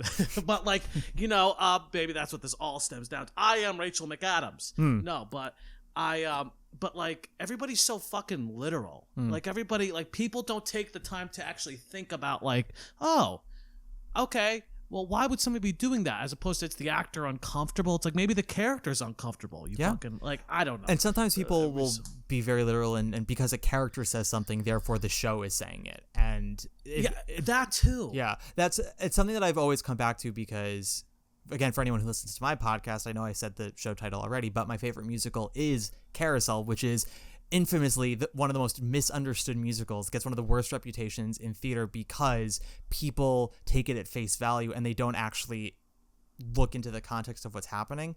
So when a character says it's possible for someone to hit you and not hurt, they go, well, that's what the show is saying. I'm like, no.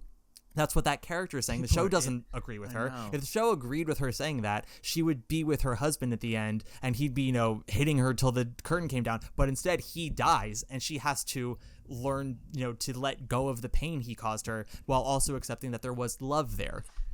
Like it's not just a young people, it's old people. Oh, it's too. everyone. It's everybody. too. Everybody. It's everybody. It's like you're so right about that. It's like everybody's so reductive and like and just trying to and so literal with everything.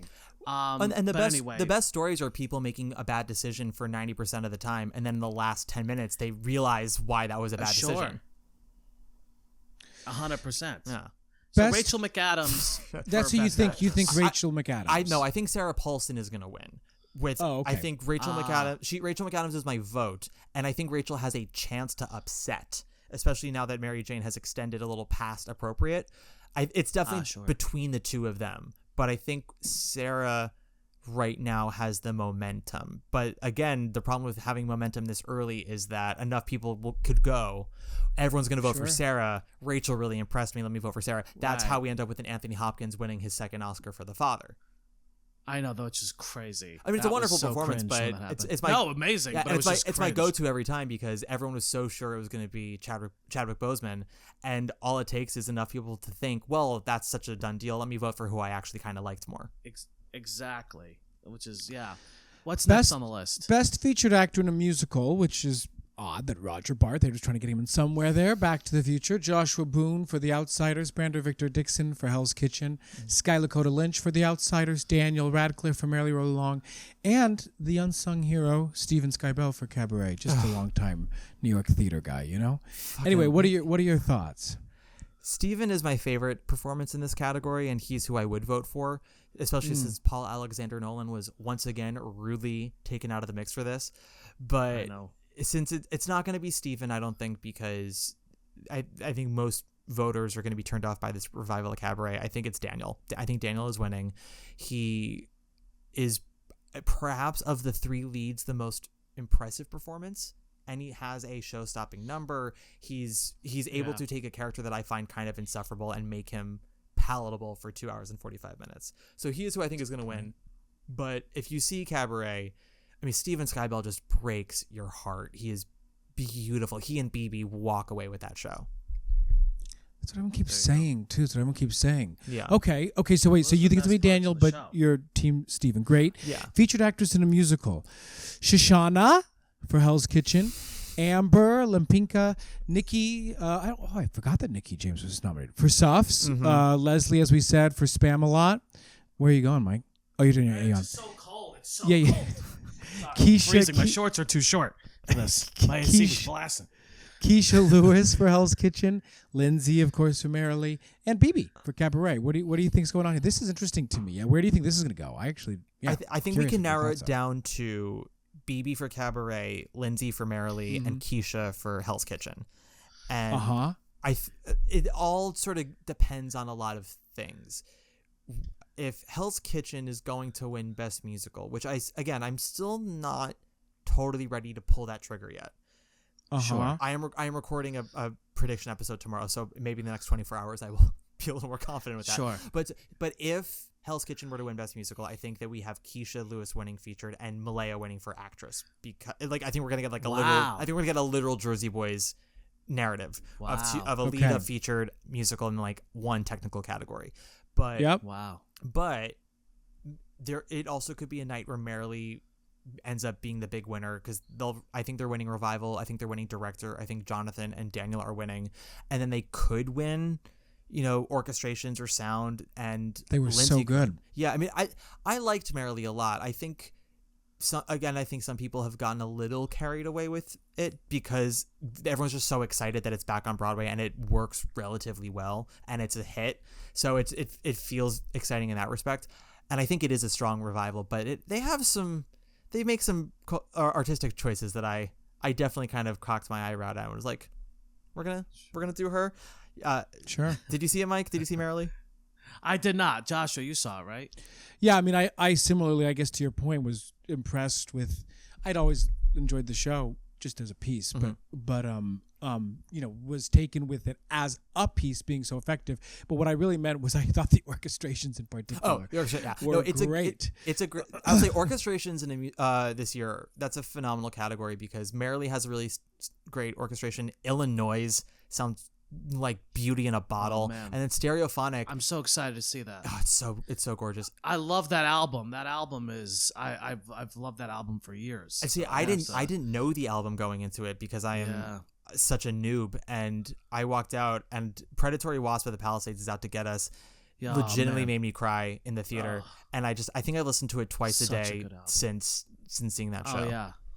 I want to see it so bad. Well, although I definitely want to see that. I've been listening to the Stereophonic, which we'll get to score in a second. I've been listening to the Stereophonic cast album. Well, we're kind of there because we're best featured actor in a play, meaning which is dominated by Stereophonic. We got Will Brill, Stereophonic, Eli Gelb, Stereophonic, Jim Parsons' Mother play, Tom Pasinka. Tom Pasinka. Stereophonic and Corey Stoll for appropriate. Tom was in. Remember when Eric did Henry? Do you remember when he did a Tofana? A guy he directed him, and they did Henry 4 Part 1 or something. Tom was what do you call it? Hotspur. I saw him, met him there. Tom's great in it. Tom. In my last episode before the nominations came out, I had said that I wanted Tom to get nominated, but I didn't think he would be because he plays such a dick. And not in a fun way, in a truly the audience just hates his character kind of a way. So it's so funny though. I'm gonna say something about that because I saw it with my girlfriend and we were talking and it's like, well, who are you? And it's funny. The guy I related to the most in that was him. Sure. Maybe because I was just like, because I got where he was coming from. I was like, I don't think, and Joshua, he's like you, basically, abusive, mean. Perfectionist. I'm sorry. Masterful gaslighter. Masterful. Well, but that role, I was like, and I get why people hate him, whatever. And it's like, but I thought it was really because the last line of that play is, he picked you. Yeah. Like Peter saw. So like this, like I think like Eli's the protagonist of that play. Grover's the protagonist, and I think that Peter's the antagonist. Mm-hmm. And like what I appreciated about the Peter character is, for better or for worse, he's the one who cared the most. He cared the most out of anybody in terms of making that album incredible. And he hires this guy because, he believes in him. And I thought the Will Brill character, I think Will Brill will probably get it because, or they could split it, I guess. You were talking about this. Will is excellent in it. I love Will Brill and that part is so good. That character too is interesting because he's the one that everybody loves because he's kind of like the freewheeling type, but he's like a monster. He's like evil. Yeah, like Will Brill's character is very messy. He has demons that are bringing down the woman he's married to, Juliana Canfield. Right. And I never found Will Brill's character to be evil so much as like, you need to get your shit together because you're harming people. And the irony is that he kind of does. He does and he doesn't, but he has damaged Juliana so much at that point that even though he's trying to quote unquote make amends, she's like, fuck you and your amends. I don't want closure. I want you to suffer, which I believe he's me. He's an addict, it's like, it's fascinating because like, it's like the boy whistle in the dark, like that old speech where he's like, life is love and da-da-da-da-da.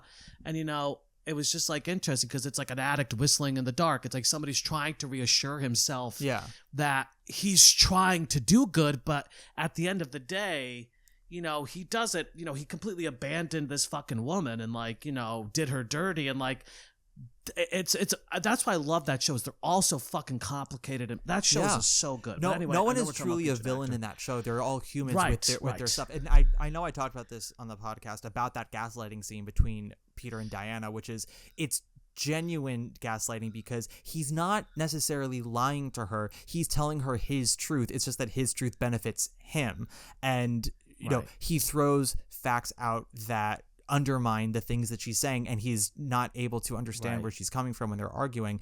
What I love about Peter as a character is he reminds me actually a lot of Miranda Priestley, and the reason why we love Miranda is that she's just fabulous. You know, they do all the same things. They have the same drive for perfection. They micromanage and they dominate and they undermine everyone and make everyone feel small. But Miranda is so quiet and poised and fashionable and says quippy things. And Peter's grungy and just a douche. So they are doing the same things in very different ways. And we praise Miranda and we vilify Peter. And I think that they're both very complicated perfectionists who have a way of destroying everything in their paths. The last thing I'll say, and I'll shut up, is what's so interesting about the relationship between him and the Sarah Pigeon part is they're both so, I mean, she's incredibly fucked up. She's like self-centered and like, you know, is on her own. And the thing is, they both need somebody to worship them. That's what she wanted, somebody who was just going to be like, you know, a husband to her and like not be like just to tell her she was good enough, right? It's like, 'cause she's highly insecure, and what he needed was somebody to kind of do the same because he's so unlovable, and he knows he's unlovable because he's this perfectionist, and they like both need somebody who is gonna like valid, but their careers and their careers are the most important thing to them, which is why that relationship can't work, is because they can't be who the other person needs to each other. You know, that was my take from it, you know? Yeah. I got, when they were arguing about how he gives feedback, because he's not good at like a compliment sandwich. If he hates something, he's like, that was terrible. Yes. Do it again. And she's someone who does need validation. And if you're going to give her feedback, it's got to be constructive criticism. And it's reminding me actually a lot about sort of the circumstances we're in now with Broadway, with art, quote unquote, on Broadway, which is that nobody is willing to believe a bad review is always, it's critics don't matter unless they praise you. And even if a critic even says something negative that has a merit of truth to it, just people ignore it. They want the praise, they want the glory. And to that I go, you're not an artist, you're a narcissist. You want people to praise you, and you want people to make fan accounts of you on social media, and you want that to be out of something you genuinely like to do. And there are critics who are just dicks. Johnny of the Post is just a genuine dick, but there are some critics who like make it a point to say very constructive things to build people up better than where they currently are at. And someone like a Diana is like, they say that's what they want, but then if you were to give them that, they would still crumble. And it's a really phenomenal dynamic that they have. I think Tom, Will, and Eli really do threaten to cancel each other out, but and that would allow Corey to win, in my opinion. Or at least I hope. I don't want it to be Jim from Mother Play, but I think of the three of them, Will probably has the best shot because Eli kind of feels more like a lead, especially in the second half of the play. And I think some people might resent that as voting for him for featured. Will very much feels like a supporting role that comes in, makes an impression, steals the show when he's on stage and doing it. That houseboat speech, I mean, masterful. Like, you know, when he gives that whole houseboat, you have to see it, Joshua. It plays about art are always so, in my opinion, they're just so bad most of the time. That's like a play about making art that I was like at the edge of my seat. I'm like, oh my God. Yeah. I'm obsessed You with always that. risk with shows that are about creation that they will do a terrible job of the creative process of showing that, or that the final product will be so underwhelming. I think you can count on like two hands the number of movies and Broadway shows about art where the artist makes something and we all just watch and we go, yeah, no, that was amazing. Half the time they'll talk about like a song that they wrote. It's like Roger with Your Eyes and Rent. He takes him all year to write it, and we're like, that took you all year to write that song. But you know, it's so fucking dumb. But that Emma Stone movie Cruella, the one that's like the Cruella de Vil origin story, it's not. Yes, Yes, I didn't see is not it. a good movie. She's a mess. But I do genuinely believe that Emma Thompson should have been Oscar nominated in supporting actress for that movie because she takes dog shit and turns it into actual gold. It's breathtaking to watch. But it's all about the fashion world, and Emma Stone produces this dress that everyone's like going gaga for, and it was one of those moments where we all in the theater walked out and we were like, no, that dress was incredible. It's rare that we all go, yeah, no, the art that they made was great art. And Stereophonic. That's a great Right. point. Yeah, and Stereophonic. Yeah, that music, that album is like yeah, we're all going incredible. insane for that album. So I think that helps the point of the play that those songs are so good. Yeah, so true. Let's talk revivals. So best play revival, appropriate, which you love, An Enemy of the People, and Pearly Victorious. What are you thinking? I think it's appropriate that's going to win. I personally would vote for An Enemy of the People, which I think Amy Herzog has done an incredible job with her translation, adaptation, shortening it, and it's so beautifully acted. But appropriate is just similar to Merrily. It just feels very much like one of the shows of the season. And I feel like Enemy of the People has unfortunately gotten labeled with the like climate protesters and everything that happened on the night that I went. I was there when that happened. But Wild. And it's allowed the production to be a hit, but I feel like people are forgetting like, no, this production is actually quite incredible too. But I do think it's appropriate that it's gonna win. Was that super awkward when that happened, or was it kind of thrilling? So because it's Sam Gold directing it, and the protesters planned it incredibly well. They clearly thought ahead before they did this. They did it during the town hall sequence when Jeremy Strong is telling everyone in the town, no, our baths are polluted. And so the lights are on all over the theater. Audience members go onto the stage with them. It's very inclusive.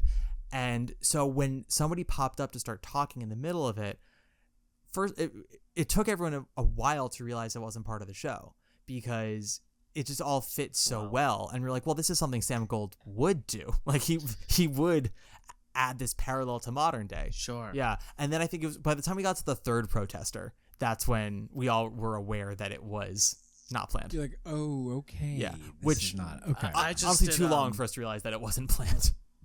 Yeah. At the same time, I was doing at the same time I was doing a show off Broadway with a theater company called Bedlam, which is like they do they do a lot of like classics and like, but we did Julius Caesar, and we killed the actor playing Caesar at the talkback at the end of the show.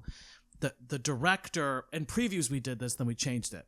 But it reminded me of this because during previews, the director is doing the talk back, and we did 10 previews like this, and we were like, we can't do this. And then the director took out a gun and shot the actor playing Julius Caesar and during the talk back. And that was, I know.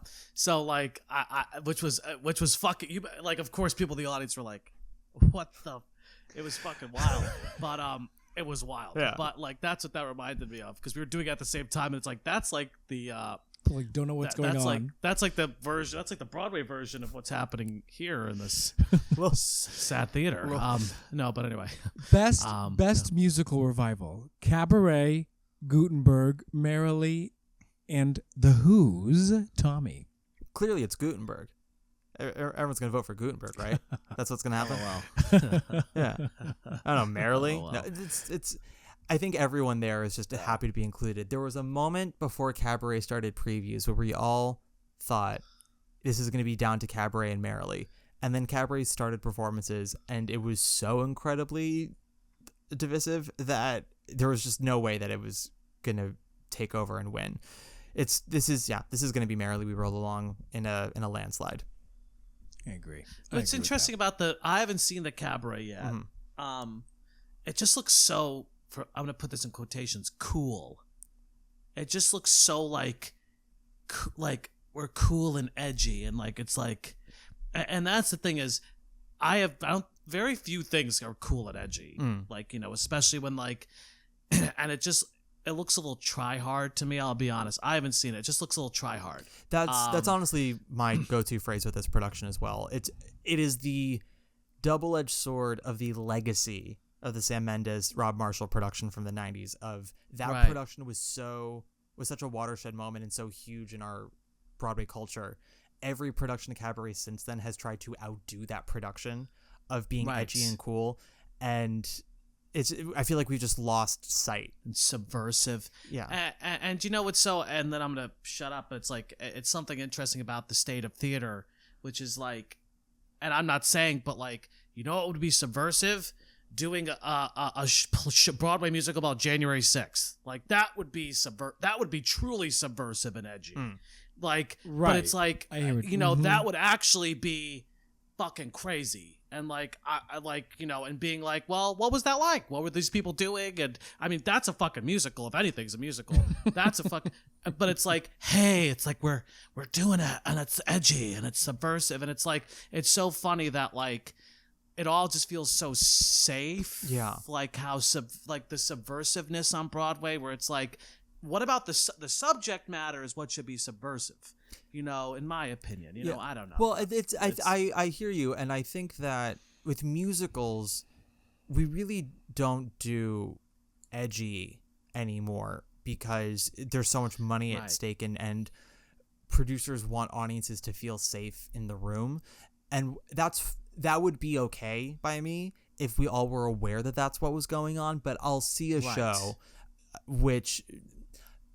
So I think I talked about this when I reviewed Suffs, which was a show that I enjoyed mostly. I think there's a lot of merit to it. But the thing that bothered me was this subject matter that's, you know, it's more historical than it is subversive. And but the audience is sitting there being like, oh my God, the way that this show is challenging us. And I'm like, this show is what? And listen, I politically agree with everything that Suffs is messaging to us. Like that's not up for debate. But I sat there watching the cast say the thing that was the obvious thing to song and everyone cheering and going all in their heads of like, oh my God, we're so awesome. And like, we're totally progressive. And we're doing something important. Yeah. And I'm sitting there going, I feel like this is the progressive version of a MAGA rally where we are all just like up in our own fumes that we're not seeing the reality of the situation. Like this can be a fun, good show, but this is not pushing any of us. And that's okay if we just acknowledge that, but that's not what people are acknowledging. So, well, this is New York. And that's the thing is, I mean, in theater in general, everything is so, well, you know, this is a larger point. Everything is so highly politicized in the theater now, but nothing's political because it's all for us. Yeah. It's all like a fucking echo chamber. So if everything is an insular echo chamber of politics, then nothing is political. It's like people are lighting themselves on fire in our fucking city. Yeah. Like where are the shows about that? Like I would love a play, like a 5-person play that is just super intimate, whatever, and we got like 2 characters who just totally suck, who are annoying, you don't want to spend time with. And the other 3 couldn't be nicer, charming, funny. And you find out halfway through, the 3 funny, charming ones, super MAGA. And then the 2 annoying people, 100%. You know, recycle, vote Democrat, you know, free Palestine, all that stuff. And like you're sitting there having to challenge yourself of like, don't get caught up in the charm because like that, you know, I'm liking the people, but I hate what they think. And these people, I fucking hate them. But no, like we're voting for the same people. But no one wants that. They want a coloring book that's easy. And well, it's a little fascist. I mean, I say this a lot. It feels like working, especially, you know, off Broadway, and which is sort of the area I'm in. And like, you know, it's like, it just feels everything feels fascist because it feels like we're all subscribed. This is the pillar of our worldview, and everything we do needs to align with the pillar of world. And I'm not saying that I exist outside of that. I really don't. I'm mainly in there. Yeah. But at the same time, like don't call yourself the public theater if you're doing like plays to appeal to like rich white ladies on the Upper West. Like, how is that the public when literally like, where's the play about 4chan and Reddit and like half the country spends their time living on fucking line, like engaging with anti-establishment, like that should be what the public theater's doing. It's like it should like, but it's like it's all just like a fucking weird like. It often feels like propaganda, and and again, it's one of those things for me where if I'm watching something and if a musical were to be like, hey, this is kind of political propaganda, but you're going to have a fun time, just come see it. I would see it and I would be like, you know what? Yeah, no, it was what they said. Totally. But when people say, okay, we're totally going to challenge you and like you're going to really think about this, and I can clock 5 minutes ahead of every moment what that moment's going to be, I feel like a Right, pig at the 100%. trough being fed. It's this is such a Yes. smaller, non-political version of this, and I say this as we get back to Tony stuff, but it was actually what bothered me about the movie version of Tick, Tick, Boom. As a giant musical theater queen, I went in hearing such amazing things, and I think it's a solid movie, but the Sunday number in the diner with all the Broadway actors, with BB Newirth and Sheeta Rivera and all that people, everyone going, oh my God, when I saw Bernadette on that screen, I cried. And I sat there going, I just felt like I was being force-fed. Like, if this is not what Lin-Manuel Miranda actually was saying. Pandering. It's called pandering. Yes, it's pandering. But this is how I felt about Lin-Manuel Miranda. And I'm sure he didn't actually mean Pandered this. to me with Miss Bernadette, okay? She But can mean it was anything if else. he was force-feeding me like, yeah, you like that, you gay? Bernadette Peters, you want it? Take it. You know you want it. Yes. Philippa Sue and Raina Lee Scolsbury, they're going to do the Skylar Sisters pose. Yeah, you like that, faggot? And I'm like, Lynn, God, can you like back off for a second?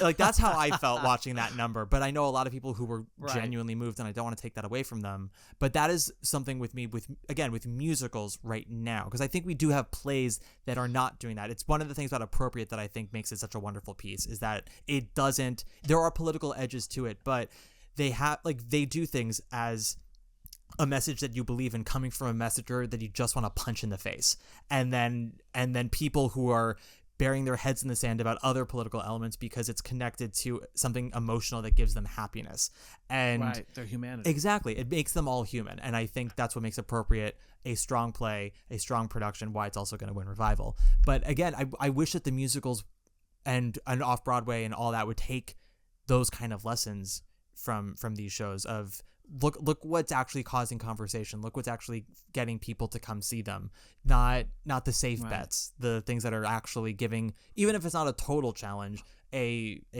grain of challenge, which brings us to, I believe, choreography. Josh, in the best choreography video. It's actually well, we I wasn't going to do choreography. You want to do choreography? Nah, that's fine. I think it's going to be Joshua Peck for Illinois. There you go. There you go. Bang bang boom. Let's do Book of a Musical. Also, side note, I just say Bernardo Cubria, who's a writer, has a play coming. It's about to splash all over the country. The Hispanic, Latino, Latina, Latinx, Latina A vote, and it's just a beautiful, I think, encompassing of what you're both talking about in terms of art that isn't just preaching, but finding nuance and speaking to multiple sides, and I think it's gonna do great things. All right, dude, this is the one at Michigan that you're talking about. It's about to make it was actually already at the Globe, but it's about to have a big debut all over the country, and it's really I thinking just doing something that not all art does. So best book of a musical. Well, first of all, that's amazing. I'm very excited for that. Book of a musical. Yes. It is good. Becca Brunstetter, The Notebook, Christopher Diaz, Hell's Kitchen, Rick Ellis for Water for Elephants, Adam Rapp and Justin Levine for The Outsiders, and Mashana Taub for Softs. I'm surprised you were able to take a bite when he said Christopher Diaz. I thought you were gonna. If anything, you were puking into a bucket. I thought. Listen, the Hell's Kitchen libretto is no Paradise Square libretto, so I can keep the food in. Sure, but. Yeah, I think. God, I hate this category so much. Interesting. What makes you hate this category? Because there's just like in general or this season. This season, there's just no nominee that I love. Usually, this category in the past, I've always had one nominee that I either love or really like, and then another one or two that I like if not love, and then like one filler. So last year, for example, Kimberly Akimbo, I thought that was my number one with a bullet. And Juliet, she was fun, she was cute. I have my problems with it, but it's not a terrible libretto. Yeah. Shucked, she was fun, she was cute. Had my problems with it. And Some Like It Hot, I was very mixed on, and then New York was there to be there. This year, there's not a nomination that I love. I think the closest two I have that I like are The Notebook and The Outsiders. My issue with The Outsiders is similar to Hell's Kitchen. It's heavily reliant on narration, which I don't love. I find that to be, if you're gonna do narration, it's gotta be used very sparingly at times, and you can't cut into the emotional potency of a scene just so that way you can tell the audience what the nuance is. Like that's what happens in Hell's Kitchen a lot. It happens in Outsiders a few times. The Notebook is different because the narration is part of the story. It's the reason why the whole story is happening. But I think I'm gonna say that Suffs is gonna win book, because I don't think even people who are gonna vote for Hell's Kitchen for musical, they're not voting for that book. They're just not gonna do it. And I think that Suffs and The Outsiders are the only two real competitions for musical opposite Hell's Kitchen. And the only way that Outsiders or Suffs could win is if they win book. So if I am true to my word in saying that Suffs is going to win musical, I'm going to predict that it's winning book. My vote would probably be for Notebook, which is a weird one for me to pick, but here we are. Good. Okay. Well. Let's talk score because it's not an exciting category. It's not. It's kind of, but well, let's talk score because I think this is an exciting category this year because we have Will Butler's Stereophonic, we have Adam Gettle Days of Wine and Roses, I think an incredible score. We have Jamestown Revival and Justin Levine for The Outsiders, also a really good score. David Byrne and Fatboy Slim, Here Lies Love, and Shayna Taub for Suffs. Yeah, I'm curious because there's some outliers here, but again, if I would argue, and maybe you would too, Matt, that if Days of Wine and Roses were to win anything, it could be score. I don't think Matt liked the score. I don't want to put words in his mouth. Sure, please. I think that you liked the beginning of it, but you didn't like all of it, right? Or what was the deal with that? Mike, don't say you don't want to put words in my mouth. You know that you and I both know you want to stuff everything in my mouth. Come on. Exactly. Come on. This is exactly. Hey, big fan. So yeah, no. But that's sort of the thing with predictions, right? You have to do your best to not let your personal takes overwhelm your ability to predict what others are going to do. I actually think Kelly is their best chance at a win with maybe score second. The answer is, can Stereophonic pull it off? Because if there's one show this season that really has the energy of like a Hamilton, of just everyone getting all up in arms about how good it is, how exciting it is, and it's got audiences flocking to it, it's the talking point for everybody, it's Stereophonic. And that kind of energy could get them a score win. It could also get them a win for orchestrations, which I think is so fun. They should win orchestrations just for the way that they rearrange that song Bright 3 different times. It's so good. But I think ultimately it's down to Stereophonic and Suffs for score. Again, I think there's a world in which Suffs wins just 3 Tonys, but the 3 they win are musical, score, and book. I think there's a world in which Outsiders, if it wins musical, it wins book, but not score. I think Stereophonic, it's just a matter of how many people are willing to overcome their bias. I think Stereophonic's going to win. I would love that. The reason why I think Stereophonic's going to win is because I keep hearing it. Yeah. I keep hearing people say, oh, it's a real contender. I just think there's actually heat around it where there doesn't seem to be heat around the other things. Yeah. But it's like what you just said, like there's heat and it being in the score category, I think is exciting to people and sort of taboo and interesting. Sure. I think it could win. So, but you didn't correct me if I'm wrong, or did you, because you loved the score for Days and Wine and Roses, Joshua? Oh, Joshua. Or Matt? I did not love Joshua loved it. You didn't. Why did you not like it? I liked parts of it. Gettle is tricky for me because I think Landing the Piazza is one of the most beautiful things anyone could make with their body. And every time I listen to it, I swoon.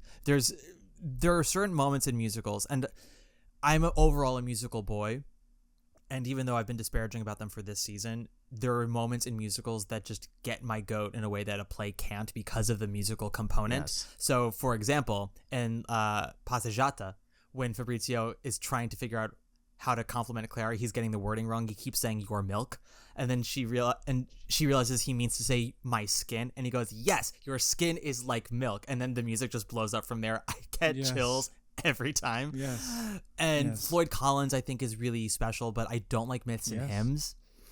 So Days of Wine and Roses for me is sort of a combo between Myths and Hymns and Light in the Piazza. And it felt a little unfinished to me. It felt like he wrote this score while watching the movie, coming up with ideas where songs could be.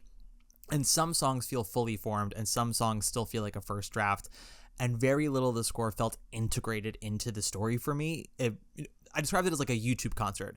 Back in our youth, when we had these up-and-coming musical theater writers do concerts at Joe's Pub or wherever, and they're like, I'm doing a musical version of Alice in Wonderland, and this is when Alice meets the Cheshire Cat, and Alex Brightman sings a song as the Cheshire Cat, and you're like, oh my God, that's the new Rose's turn. And then you go see the show in a workshop, and you go, oh, you did not think about how this song would fit in a full show. You thought about how this song would play as a standalone.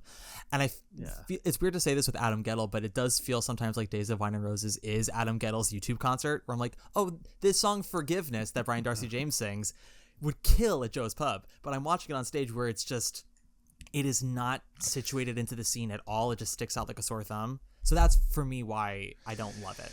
Those are all fair points. Interesting that, Kelly and Adam started talking about this show when they were workshopping Light in the Piazza all those years ago. I think it was at Sundance. So, I say it because together they Kelly O'Hara, I would argue, is as much a creator of that show as Adam Gettle is. Because when she was 20-something, when they were doing Piazza, they started germinating on it. But to your point about Forgiveness, for example, which is a song I love, but to your point, I did literally burst out in tears when Kelly sings it. It's just amazing. But I think you're right. You could see it at Joe's Pub, and it's like amazing. And then in the show, you're right. It's like, I will say there's there's a removed quality about Days of Wine and Roses. But the reason why I appreciated that was because the story of what it tells. Yes, it's source material, of course, but just the story of these two addicts and their journey to becoming addicts, and then, through recovery, it didn't feel like it was preaching to me. But subsequently, there was a removed quality where there wasn't a big emotionality with it, and it's kind of like what you were saying, Mike, about Stereophonic. It's not like you're like my heart is like all over the floor after it. Right, yeah. But I actually appreciated that to some extent. But yeah, I think the way I would describe it is, if there were to be a Joe's Pub concert of this score, the whole thing would land and slay with everybody. But seeing it on stage, it divides, and there's a reason for that. The thing with Stereophonic is, for there to be a scene where they have to keep doing a takeover because something's up with the drum, and they can't figure it out totally. And when I tell you that those 5 to 10 minutes are tense as fuck, that is something that seems I don't know, meandering or seems so inconsequential to have the temperature dialed up just a little bit for theatrical sake, that the whole thing just feels very compelling. I think Days of Wine and Roses could have used a bit more of that because it's so personal to Adam in terms of his journey going through sobriety, and he didn't want to preach and comment. There is a lived-in quality to the characters that I love, but I also think that the show itself needed a bit more of a dramatic motor to it, so that way, if we're gonna be in a story like this that just goes to the depths of human despair, right, you do need to have a little bit of theatrical know-how to make that work. It's what makes Cabaret such a masterpiece. They lure you in with the musical theater comedy and the spectacle, and then when the shit hits the fan, you're already so in deep that even though it's uncomfortable to sit through, you want to get to the end of it. Yes. Right. Yes. No. Yeah. No, yeah. Yeah. Great. Good points. But I do know a lot of people. Stereophonic for best player. Sorry, I do know a lot of people who loved Days of Wine and Roses, though. So again, it's theater. It's all subjective. But that's just exactly. But that's 100%. I took my partner. I had seen it one week and went back the next week, and I loved it again. And he was like, "Yeah, it's good. It's good," which I understand, because like I'm just it's a taste thing, which is exactly your point of your preamble before your 4 hour. Just kidding. Your episode my of 9 hour, 7 day episode. You're epic. Your infinite jest. That was what it was. We're jumping to play and musical actually. So for best play, which I think we're all going to be in agreement here, even as someone who hasn't seen it. But we have Yaya's African Hair Braiding, Mary Jane, Mother Play, Prayer for the French Republic, and apparently the show of the season, Stereophonic. What are your thoughts? I saw Prayer at Manhattan Theater Club because our very dear friend was, what's her name? She didn't go to Broadway with it. She did. I didn't see the play. Who played Carrie in Molly Ranson. Who played Carrie? Yeah, so she stepped in for Molly Ranson off Broadway. So she did that part off Broadway. So I saw her do that. I saw the play then. I didn't see the Broadway version because she was in it. I liked it. I did, at the end of the play, I was like, when we finally got there, I was like, okay.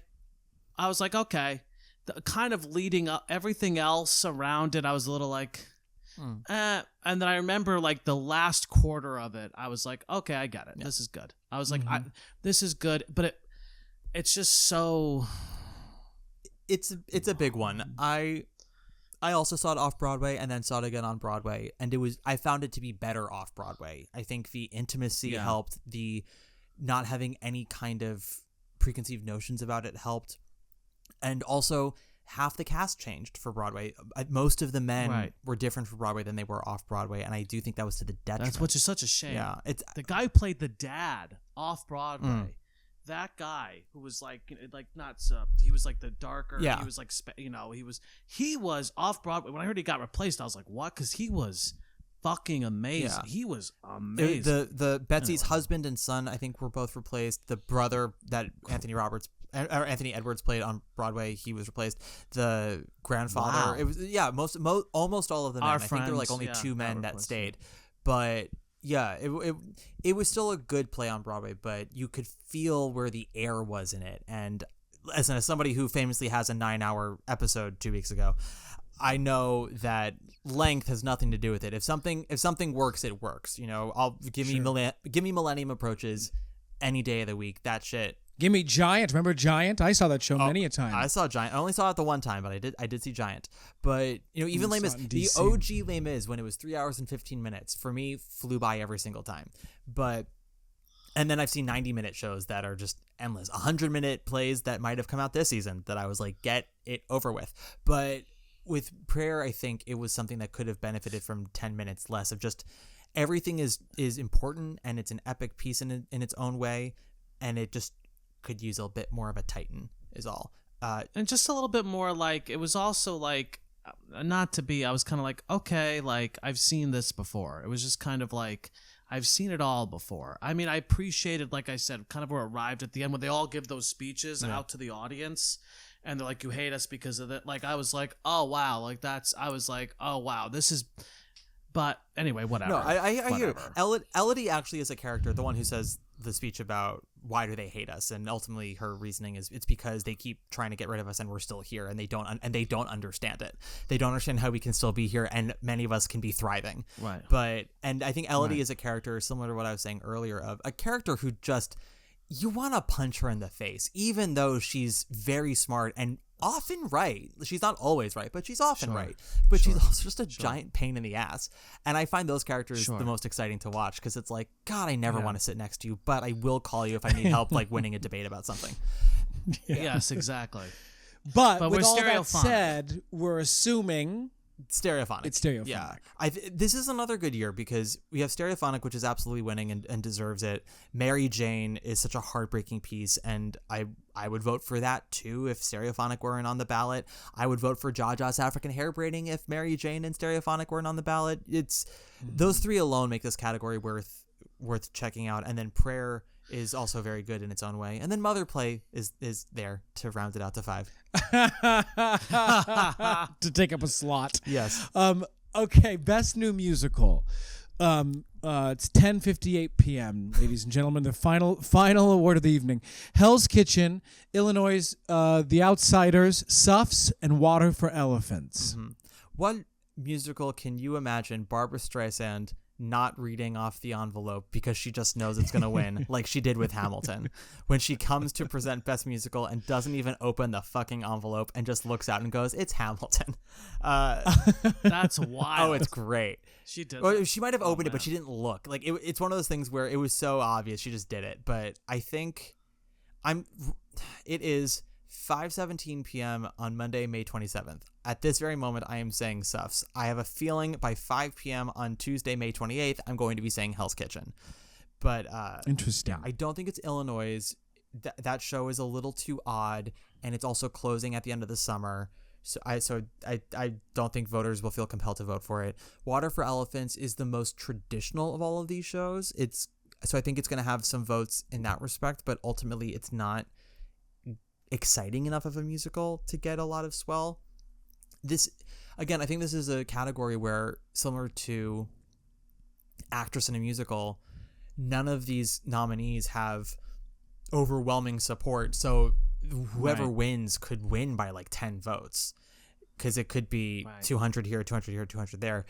I think it's down to Hell's Kitchen, Outsiders, and Suffs. I'm going to give the edge to Suffs, with Hell's Kitchen kind of trailing it, and Outsiders just being like, "I don't know, if you're horny enough, you'll vote for us." That'll be my vote. Yeah. No, heard that all makes sense. Well, go ahead. Well, before we get into comfort performance, I have one last question. Yeah, please. One last question, because you've been so generous with your time. Yeah, thank you, Lady Koplik. You know, we, by the way, we have about literally 15 more questions. We really do. Listen, we really well, do. So ask we'll what have I to be a want to part ask. I don't want to two. keep your listeners hostage, but I could keep talking to you guys forever. So what? No, there'll have to be a whatever you part two. We've never had a part second two. cast. We've never had a complete stranger guest. We've never had a part two guest. Well, isn't that interesting how that's gonna go? Yeah, I have tickets tonight to see something. So Oh, that's okay. why I'm She's busy. on a good old Monday time. You sing Mother Play, Yes. Yeah, LOL. No, I'm followed by seeing, Hell's like, the Kitchen, the second act of Hell's Kitchen. Okay, here we yeah, go. exactly. What's your question? So overall, I guess this is the question I'm going to ask. You know, what would you like to see more of on Broadway in terms of material, performance, values? You know, take that and run with it. What is Broadway? What would you like to see more of on Broadway? I would love to see people on Broadway take the work more seriously and not themselves. By that I mean,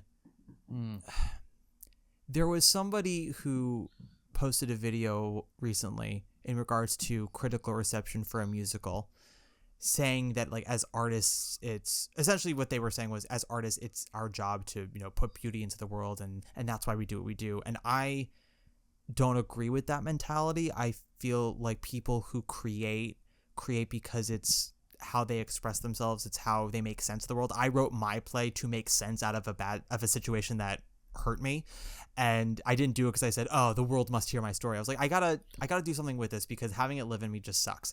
And I feel like the best works come from that, the stories that interest you, and telling them in a way that makes it compelling to reach other people, not to just sit in your corner and get praise from the 10 people who liked what you did. I want Broadway to challenge itself again, to challenge itself to be relevant, to be powerful and dynamic, to be passionate.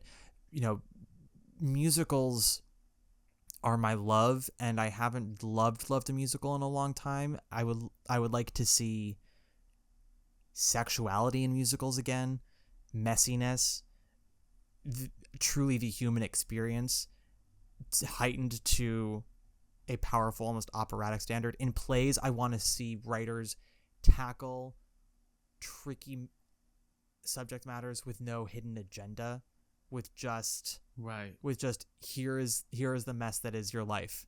What do you have to say about it? I want Broadway to lead to conversation again, and I think that it sometimes does. Right. As we've talked about today, there obviously there have been works this season that have done that. I would like more. There's a fabulous documentary called Broadway: The Golden Age, and it's great. Yeah, it's an amazing documentary. It's about Broadway from like 1943 to 1968. And did you see the next one of it? I haven't. I need to watch that, but I've seen clips You of have it. to watch it. But they interview Angela Lansbury, Elaine Stritch, Jerry Orbach, B. Arthur, all these wonderful people. And Jerry Orbach has a moment where he talks about, you would look at the New York Times Theater Guide and this can't be right. Death of a Salesman's playing the same time as Streetcar Named Desire, as well as South Pacific and Oklahoma. That can't be correct. And it's true. And they didn't think of it as the golden age. They thought it just was always like that and would always be like that. And it was for a while, but now it's, this is a wonderful year to have 3 beautiful new plays and a really lovely 2 or 3 really lovely play revivals. But I don't think we have any new musicals this year that are equal to it. And that's a shame. I feel like it's disappointing that I have to sort of go piecemeal to go, well, last year we had 2 really great musicals and like 1 good play, and the year before that we had a good play and 2 great musicals. I'm like, I would love it if every year we could have like 3 great musicals and 3 great plays. Like, how exciting would it be for Best Musical this year to have 4 out of 5 just dynamos, and they're all just going at it, and we don't know who's going to win because all 4 of them are incredible. And this year it's sort of like, I don't know who can scrounge up 10 extra votes. I don't love that. So I want that kind of competitive streak for writers again to challenge themselves and each other and have that. Because I mean, I know everybody says, oh, we shouldn't be so competitive and everyone should get a medal. And I understand not wanting people to feel discouraged, but I want people to be motivated, seeing someone else succeed. Challenge. Yeah. Rather than seeing someone else succeed, don't have that discourage you, have that motivate you to succeed like them. Yes. If they can do it, it's interesting. It's I think there's a lack of mess and risk. Mm-hmm. Like everything is so polished. Like all the singing sounds the same. Mm-hmm. Like all the acting is exactly the same. I would like to see more talent aliens. We have too many BFA programs churning out perfectly lovely robots who all, as you said, look and sound the same. We don't have a Barbara Harris. We don't have a Streisand. We don't have a Liza or a Cheetah. People who look different, who sound different, and just are this ball of energy and eccentricities. Right. I can't think of I was talking to a friend the other day. We were trying to like dreamcast this one show, and we couldn't do it because it required like 3 people under the age of 30 to be dynamic presences, and I can't think of any. I can think of wonderfully talented 25-year-olds right now, but none who grab me. I mean, Barbra Streisand was 21 when she starred in Funny Girl on Broadway. Think of like the alien qualities that she had at that age that we just don't encourage because the idea. And it's funny because it's so sorry to cut No, you go off. for it. It's just as we move towards a more inclusive world Mm-hmm. too. It's like, which I think is wonderful. It's funny that like there's so much more homogeny. Yeah. Like it feels like that's what's so weird about this moment is we are moving towards inclusivity and diversity, but yet somehow still everybody sounds the same, everybody looks the same. Mm-hmm.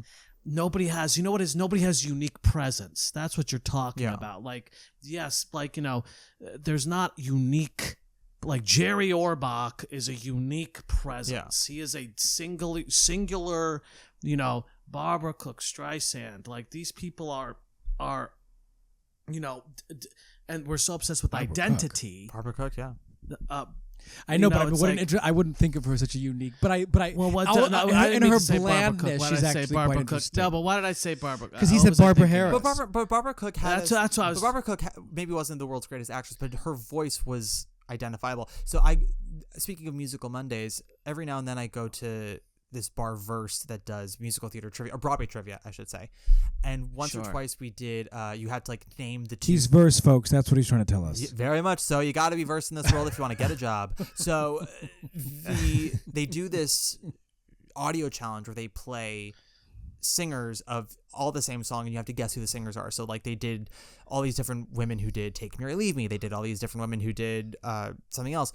And when I tell you that no group was able to get every single answer, there were some people that we all could identify, others that were tricky, but like the singers of today, there's very little identity, and it's because with BFA programs, I think that there's power in education, but ultimately they want you to be hireable. They're trying to mold you into a person that can get jobs, because if you book jobs, that's better for their program. And if you're too singular in a lot of ways, and that's the thing, is we're obsessed with identity, but identity is not what you're talking about. Identity is not talent or presence or persona. We're so obsessed with like labels, which is, look, there's good and bad to context and all of this stuff, but it's so funny because it's the illusion of uniqueness. It's the illusion of, and I think it's making people feel comfortable and not going like, well, how are we developing, per your point, truly dynamic, unique performers beyond identifiers and context and labels? And you know, that's just my opinion. Take it or leave it. Yeah. You know? Well, I think a lot with inclusivity on Broadway. First of all, Broadway has a very binary view of what diversity means. They basically have rattled it down 100%. To ethnicity, and with that, it's like basically just African American. Like, yes, 100%. Asian representation still lacking, Hispanic, Middle Eastern, but they don't gender. They'll take into account, but they don't really take into account sexuality. They don't take into account body size or agility, and there are so many phenomenally gifted people who, you know, maybe maybe this is a white woman, but this is a white woman who is heavier, of a specific vocal type, and maybe you should challenge yourself to write for her vocal type and not just for all of the mean girls in Mean Girls. You know, don't rely on those thin white girls to be able to hit your high E's. Like, find someone who is a rough and true alto and gives you woman on stage, and make that happen. Okay, comfort food performances. Joshua's the dad. He moves things along here. By the way, Matt, he's texting me constantly and saying you're breathing into the mic. He's like, you're breathing too heavily. No, me, not you. Okay. Me, I know. Because I do that a lot. In the other episode, that's all I hear. Well, I need to lose 40 pounds. Speaking of all this talk, I need to become a BFA robot. That's what I'm. We'll go back to school and become BFA robots. That's what we'll do. Yeah, that's what I want. So comfort food performances, which of course are Mike's definition, which is the true definition of comfort food performances you'd love to come back to time and time again, or my definition, just a fave performance. And I'm going to kick us off. And I'm going to kick us off because I was going to do something from this season, but I'm going to go back many a season ago because my one and only, as I said in the beginning, is Miss Bernadette. I saw her live in concert at 76, crispy vocals and all, a week and a half ago. I love her to death. Even though it was certainly flawed in many, many ways, Bernadette's performance in Gypsy lives and will die with me. So my comfort food performance is absolutely Miss Bernadette Peters in the revival of Gypsy from 2000. And what the hell was that? 2003. Can I give you a hot take? Yeah. I preferred the Bernadette Peters Gypsy over the Patti LuPone Gypsy, and I saw both live. You know, okay, I did too, but I thought I was because I love Bernadette so much. Is it because you love Bernadette or because you thought she gave a better performance? I thought she gave a better performance. I do love Bernadette. In fact, I think I might pick a Bernadette performance as a comfort food. I'm still thinking. The problem with me is I have like 9,000, so I'm just like, okay, just pick one. But I love Patti. I don't think Patti is always great. Patti is very reliant on the director she has. And Arthur Lawrence in the last 10 years of his life was adamant in undermining the contributions of his collaborators on Gypsy and West Side Story because they all went on to be titans of the industry, and he was best known as writing Gypsy and The Way We Were, and that pissed him the fuck off. So he directed the Patti LuPone Gypsy and the bilingual West Side Story, being like, my book is the reason why these shows are good, not that dumb music or dancing. And so Patti LuPone Gypsy was 7 hours long, almost as long as my podcast. And Bernadette Peters with Gypsy, while it wasn't perfect, it was vibrant. It was alive. And Patty's just felt so analytical, and I wanted to get out of the theater. Good points. But that's really good that's points. just us, Joshua. Yeah. Mike, what? I'm going to do, because I'm thinking about a musical. I'm going to do two really quick. Okay. So the first one, because I'm kind of trying to keep on theme in like musicals, which is not entirely, in high school, I loved Urinetown. and Jeff McCarthy and Urinetown, Yeah, because he was I great. played Officer Lockstock, and I remember he was. I would listen to him do that, and I thought he was fucking amazing in that. And the great unsung hero Daniel Marcus. He's the other barrel or whatever. Yeah. He That's was great too. I wish I saw that, because that show is. I'm glad that Encores. I have to see the Encores version of it, because I'm so curious what they're gonna do with it. But really, I mean, I literally I know it's like I'm a big ass licker over here. Stereophonic cast album.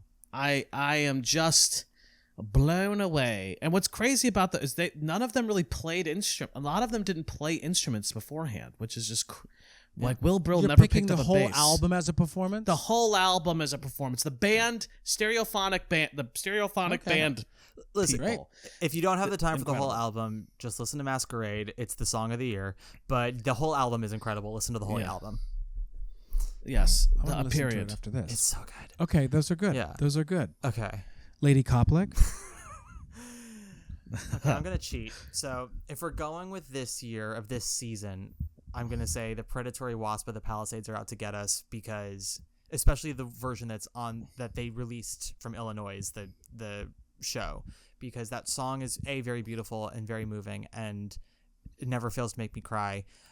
In terms of maybe more historical for theater, I'm going to direct your listeners to go to YouTube and look up Bernadette Peters singing Unexpected Song from the Hey Mr. Producer concert, which was a benefit concert in the late 90s honoring Cameron McIntosh. It's without a doubt the best musical theater concert of all time. It's so good. And As Long As He Needs Me. Are you so kidding good. me? What I love about that performance, and I wrote a paper on this performance in college and got an A on it from a professor who hated me. That's how good this performance is. I think Unexpected Song blows. It's a terrible song. It's a one statement song that's just repeated every verse. It's Frank Wildhorn. You know, you say one thing, the next verse you go up a key, say the same thing. Third verse you go up a key, say the same thing. And what Bernadette does in that concert is she makes every verse sound different. So she sings the first verse kind of quiet and simple. She sings the whole line as it's meant to be. Then the second verse, she sings it a bit louder with more gusto. And the third verse, she's back phrasing up like she's fucking Donna Murphy. Like she's like, rhythm, what rhythm? Tempo, what tempo? I am doing me. And I have never felt like this. Like, it's so good. And it's all emotion, energy based. Like she's acting it without making it feel like acting. And I feel like too many schools now also, when they tell kids to act through the song, you get overly analytical about it. And I'm like, start by singing it and just going where your natural choices lead, and then you can sort of go back and go, why did I go with that, and you know, make choices that way. But that's for musical theater history. And then I want to throw one more curveball, just because I've mentioned her a few times and I'm sure your listeners are like, what's so special about her? Barbara Harris only had a few theater performances. She went off to do film for the most part. And if you want to know what made her such an incredible performer, she has one Oscar nomination for a garbage movie called Who is Harry Kellerman and Why is he saying these terrible things about me? Starring Dustin Hoffman. Oh, yes, of course. Terrible movie written by Herb Gardner, but she's got one scene, and it's the one scene she has that she got nominated for. She plays a woman who's just turned 35, auditioning for this big Broadway show that she's not right for, and when she's being rejected, she can't leave the stage. And the whole thing is on YouTube, and I watch it all the time when I just want to see really incredible acting. It's uncomfortable how heartbreaking she is, and just so organic and real. I'm gonna put it in the notes. I'm gonna put it in the show notes. Do it. And we're gonna, in honor of your show, we're gonna go out on Bernadette singing that song. Fuck yeah! So it's playing right. It's playing right now. What should be full circle is Cola Scola's parody of it too, which sort of set him off when he was first a big YouTuber. And he's really? They're big YouTuber. Yeah. Cole's got good taste. There you go. I want when your listeners are hearing the song play, just imagine Bernadette Peters on a big old stage with her curly hair, with a notepad and pen, wearing a red dress so tight you can pretty much see her uterus. Yes. Like it's it's everything we love about Bernadette Peters. We're gonna put a lot of stuff in show notes, but anywhere you want us to send folks, Matt? What's coming up? What do you got? Where should people find you?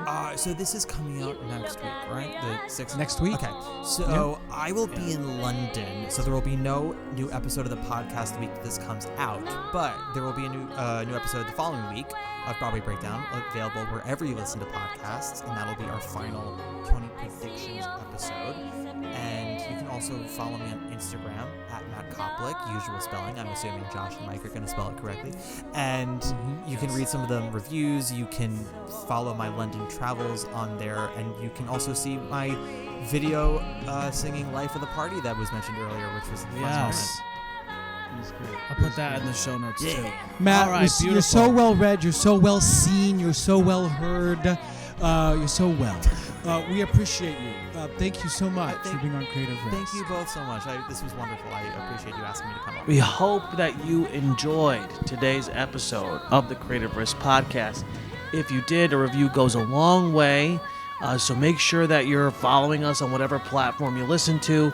And if you're catching this on YouTube, be sure that you like and subscribe so that you can get alerts when new content drops. If you're listening on Apple Podcasts or Spotify, subscribe to us. And if you want ongoing new content that's exclusive, you can't get anywhere else, follow us on Patreon, subscribe to our Patreon for as little as $5 a month. All right, thank you, friends.